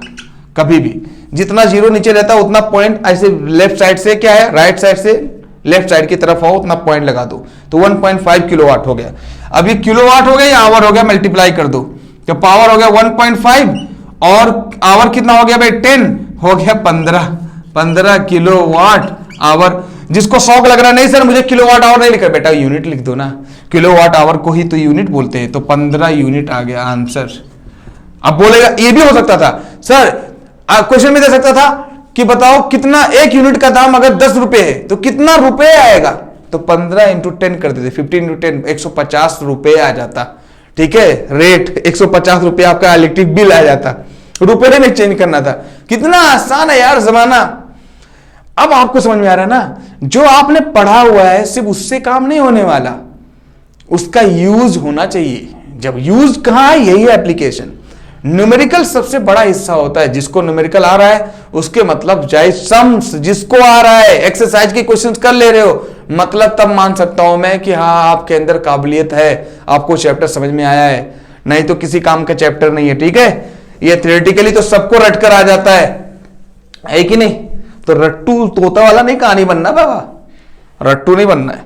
नेक्स्ट 15 क्वेश्चन भाई, क्या कितना बड़ा दिख रहा है यार। illustrate the law of conservation of energy by discussing the energy changes which occurs when we drop pendulum bob to one side and allow it to oscillate. Why does the bob eventually come to rest? What happened to its energy eventually? Is it violation of the law of conservation of energy? तो भाई क्या है ये, आपने Bob देखा होगा, ठीक है, वो जो घड़ी में देखो जो लगा होता है, या पेंडुलम कभी देखा है किसी ने? उधर जो मास ऐसे कोई भी एक रस्सी लो, रस्सी से एक मास लटका दो छोटा सा, उसको एक बार डिस्टर्ब कर दो तो ऐसे ऐसे चलता रहता है, चलता रहता है। तो एक्सट्रीम पोजीशन से मीन पोजीशन से एक्सट्रीम, ऐसे आगे ऐसे ऊंचाई पर जाता चलता रहता है। ठीक है, लेकिन धीरे धीरे करके रुक जाता है। रुक क्यों जाता है भाई? क्या ये violation of kinetic law of conservation of energy? हाँ भाई, आपने बॉब को क्या दिया, उसके अंदर पोटेंशियल एनर्जी आपने छोड़ दिया, काइनेटिक में हुआ, काइनेटिक एनर्जी में गया, फिर काइनेटिक एनर्जी पोटेंशियल में, पोटेंशियल काइनेटिक में, ऐसे चेंज होता रहता है। तो कंजर्वेशन ऑफ एनर्जी हुआ, लेकिन उसके अंदर अगर मान लो हवा की रेजिस्टेंस है भाई, हवा का रेजिस्टेंस तो रहेगा ही रहेगा, उसकी वजह से क्या करेगा, कंटिन्यूअस फॉर्म में एनर्जी के अंदर क्या होगा, कमी आता रहेगा, क्योंकि रुकाव हवा की वजह से रहेगा, तो उसकी वजह से क्या है, बॉब रुक जाएगा। तो कंजर्वेशन ऑफ एनर्जी हुआ भाई, है कोई शक नहीं है, लेकिन सिर्फ उसके हवा की वजह से उसके अंदर क्या है, कंजर्वेशन ऑफ एनर्जी नहीं रहेगा अगर हवा को इंक्लूड कर दिया जाए, क्योंकि कुछ उसकी वजह से क्या होगा, लॉस हो जाएगा। ये सब इतना बड़ा दे रखा है, कुछ दम तो नहीं है मुझे लग रहा है कि नहीं? तो अगर पूरा मोशन को देखा जाए तो वो भाई कंजर्वेशन ऑफ एनर्जी को फॉलो कर रहा है, ऐसा कुछ नहीं है। पूरे अगर एक तरफ देखा जाए तो कंजर्वेशन ऑफ एनर्जी को फॉलो कर रहा है, और अगर उसके दूसरे हिस्से में देखा जाए तो कंजर्वेशन ऑफ एनर्जी को फॉलो नहीं कर रहा है कि नहीं? कोई भी कुछ भी कह सकते हो, बात समझ में आया ना? तो कंजर्वेशन ऑफ एनर्जी को फॉलो कब कर रहा है भाई? क्योंकि काइनेटिक ना, पोटेंशियल काइनेटिक में, काइनेटिक पोटेंशियल में चलता जा रहा है, अब हवा की वजह से रुक जा रहा है तो अलग मसला हो गया। तो उसकी वजह से हम बोल सकते हैं कि क्या है, कुछ अगर हवा को इंक्लूड कर लोगे तो कंजर्वेशन ऑफ एनर्जी नहीं है, हवा को इंक्लूड नहीं करो तो कंजर्वेशन ऑफ एनर्जी है। क्लियर ना भाई? इस पे इतनी बड़ी बहस की जरूरत नहीं है। An object of mass 16 number, an object of mass is moving, m is moving with constant velocity v. How much work should be done on the object in order to bring an object to rest? यार ये सब तो बचकानी सी चीज है। अगर किसी object के अंदर मास हो और उसके अंदर वेलोसिटी आ जाए तो वर्क डन का फॉर्मूला बदल जाता है, क्या बन जाता है, kinetic energy half m square. Answer मैंने बोला भाई वर्क ही ये सब है, वेलोसिटी आ गया तो काइनेटिक एनर्जी हो जाएगा, वही वर्क डन काइनेटिक एनर्जी है। काइनेटिक एनर्जी का फॉर्मूला था हाफ एम बी स्क्वायर, तो वेलोसिटी v है, मास m है, तो हाफ एम बी स्क्वायर हो जाएगा। क्या है क्वेश्चन नंबर 17? एक भी ना रहे कि हाँ बाबा भाई इसने ये एक सर ये नहीं बताया हो, मैंने अपने तरह से सब क्लियर कर रहा हूं। फिर भी अगर आपको कोई डाउट हो कमेंट बॉक्स में डाल देना। अगर आपको फिर भी डाउट है कि सर ये वाला समझ में नहीं आया, फिर से एक्सप्लेन कर देंगे यार, कोई बड़ी बात नहीं है। Calculate the work required to be done to stop a car of 1500 kg moving with velocity 60 km/h. एक बार बताओ, वर्क बताना है, एक कार का मास दे रखा है और वेलोसिटी दे रखी है, खत्म हो गया कहानी। फिर से मास दे रखा हो, वेलोसिटी दे रखी हो, तो कौन सा फार्मूला लगेगा? Kinetic energy is equal to half mv², उसी को वर्क डन बोलेंगे। कितने बार बताऊं यार? बट क्या है मालूम है? मास दे रखा है आपके क्वेश्चन में, कितना दे रखा है भाई? कहा है यार क्वेश्चन? 1500 kg, 1500 किलोग्राम, और वेलोसिटी दे रखा है 60, वेलोसिटी दे रखा है 60। अच्छा ये आ गया रेस्ट में, तो इनिशियल वेलोसिटी उसका जो भी है क्या हो जाएगा भाई? उसका जो इनिशियल वेलोसिटी, तो जाहिर सी बात है 0, ये तो कोई जरूरत नहीं है। फार्मूला किसका लगेगा? Half mv²। लेकिन ये 60 क्या दे रखा है? Kilometre per hour. मैंने बताया है भाई, कहां लिखा हुआ है? सर आपने बताया नहीं। किलोमीटर पर आवर को चेंज करना होगा मीटर पर सेकेंड में, 5/18 से मल्टीप्लाई करना रहेगा बेटा, इसको ध्यान रखना, नहीं तो आंसर गलत आ जाएगा। तो कभी भी इसको 5/18 से मल्टीप्लाई करोगे 60 को, तब जाके आएगा मीटर पर सेकेंड में जो भी आएगा। अब ये वेलोसिटी का यहां रख देना, वेलोसिटी मास तो दे रखा है 1500, 1/2 कर देना, काइनेटिक एनर्जी आ जाएगा, आंसर आ जाएगा जूल के अंदर। कितना आएगा भाई? 208.3 किलो जूल के फॉर्म में आ रहा है। ठीक है, आप चेक कर लेना, आंसर यही आएगा। बहुत आसान है ना? सिर्फ आपको समझने की जरूरत है। मैंने ये पूरा बताया हुआ है। बताओ एक भी पॉइंट, 17 क्वेश्चन हो चुके हैं, एक भी पॉइंट बताओ जो इससे हट कर आया हो ये मेरे बोर्ड से, बता दो ना तुम, बताओ ना। अब तो बोल सकते हो यार कि ये बोर्ड के अंदर जो ये लिखा हुआ है, ये जो टिप्स, जिसको मैं पुड़िया के नाम से पुकारता हूं, ये पुड़िया है बाबा, पुड़िया। पुड़िया क्यों बोल रहा है यार? कि सच में खाओ, देसी दवाई है, खाओ उसके बाद पूरा काम खत्म। तो यही पुड़िया है, इसको सिर्फ समझ लो ना तो खेल दोगे पूरे चैप्टर के साथ में। ठीक है, आगे question number 18। In each of the following a force F is acting on an object of mass m. The direction displacement is from west to east, shown by the longer arrow. Observe the diagram carefully and state whether work is done by the force is negative, positive or zero. आपके book में check करो भाई, बनाने की जरूरत नहीं है, time pass करने की जरूरत नहीं है। बुक में देखो क्वेश्चन नंबर 18, 3 डायग्राम बनाए। पहले डायग्राम में क्या हो रहा है भाई? फोर्स ऊपर की तरफ लगाया जा रहा है। तो मैंने बोला फोर्स अगर ऊपर की तरफ लगाओगे तो वर्क डन होगा कि नहीं होगा? पहले बोलो 0 होगा। मैंने बोला जब वर्टिकल फोर्स लगाओगे तो ऑब्जेक्ट चलेगा ही नहीं, और जो ऑब्जेक्ट चलेगा नहीं तो वर्क डन होगा क्या यार? ऑब्जेक्ट नहीं चलेगा तो वर्क डन 0 होगा। तो बिना मतलब टाइम पास करने की जरूरत नहीं है, वर्क डन 0 हो जाएगा। तो पहले केस में वर्क डन 0 है, देखो ना डायग्राम में क्या है? फोर्स ऊपर की तरफ लगाया जा रहा है, आ गया ना भाई, वर्क डन 0। दूसरे केस में फोर्स को किधर लगाया जा रहा है? हॉरिजॉन्टल डायरेक्शन में, और ऑब्जेक्ट भी उसी डायरेक्शन में चल रहा है, डिस्प्लेस कर रहा है। तो मैंने बताया था वर्क डन जब पढ़ा रहा था कि वर्क डन 3 तरीके से होते हैं, पॉजिटिव, नेगेटिव और 0 work done. Positive work done का मतलब यह है कि जिधर फोर्स लगाओ उधर ही ऑब्जेक्ट चलने लगे, तो उसके मतलब दूसरा डायग्राम पॉजिटिव वर्क डन आएगा। तीसरा डायग्राम क्या है भाई? कि आप क्या है, फोर्स लगा रहे हो आगे और डिस्प्लेसमेंट हो रहा है पीछे। जैसे मैंने एग्जांपल दिया था जब पढ़ाया था, पानी निकालना घड़े से, कुएं से पानी निकालना, वेल से, तो फोर्स नीचे लगा रहे हो और ऑब्जेक्ट उधर ऊपर आ रहा है, तो नीचे आप लगा रहे हो ऊपर जा रहा है। तो भाई क्या हो रहा है? तीसरे डायग्राम में क्या है? वर्क डन नेगेटिव है। जब उल्टा चलेगा, जिधर फोर्स लगाओगे उसके उल्टे में डायरेक्शन डिस्प्लेसमेंट होगा तो वर्क डन नेगेटिव कहलाता है। जिधर फोर्स लगाओ उधर ही ऑब्जेक्ट चले तो वर्क डन पॉजिटिव कहलाता है। तो वर्क डन का मतलब समझ में ना भाई, पॉजिटिव, नेगेटिव और 0। ये भी क्लियर हो गया भाई, टेंशन नहीं ना?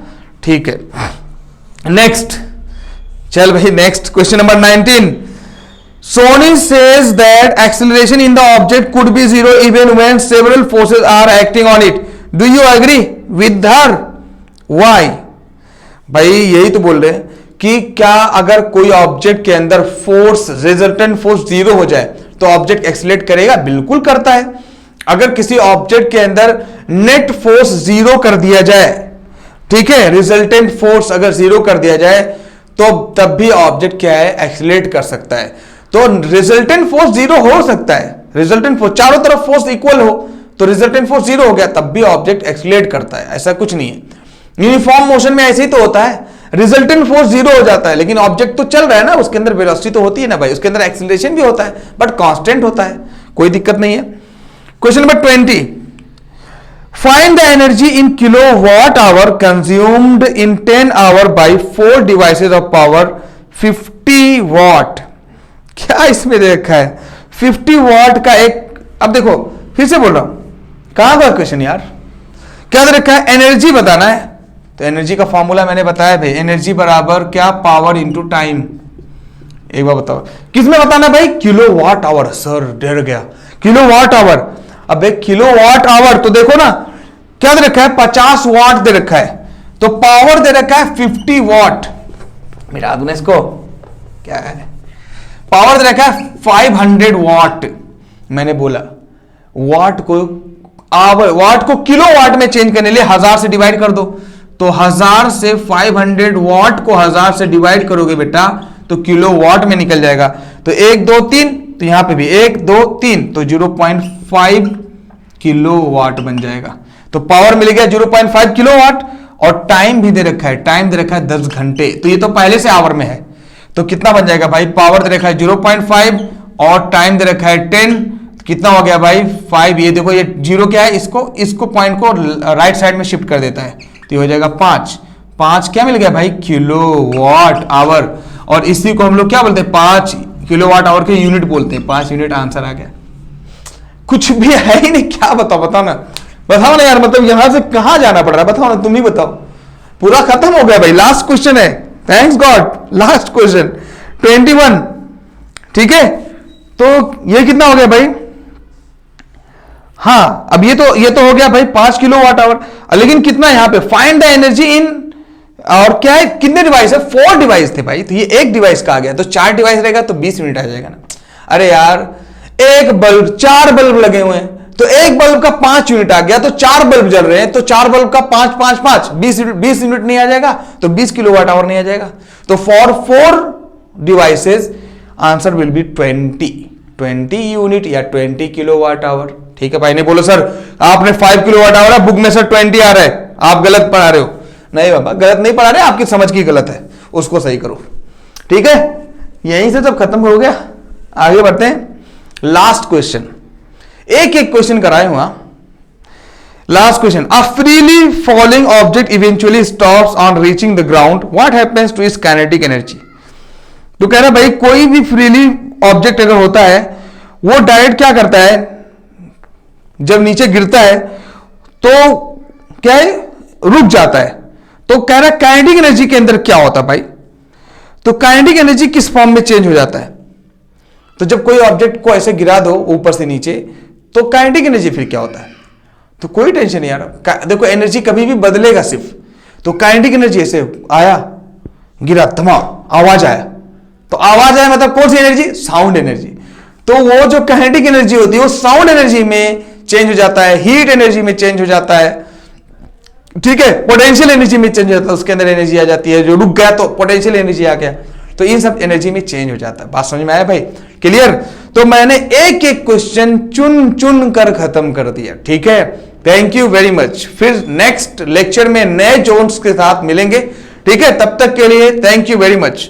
ओके, शुक्रिया।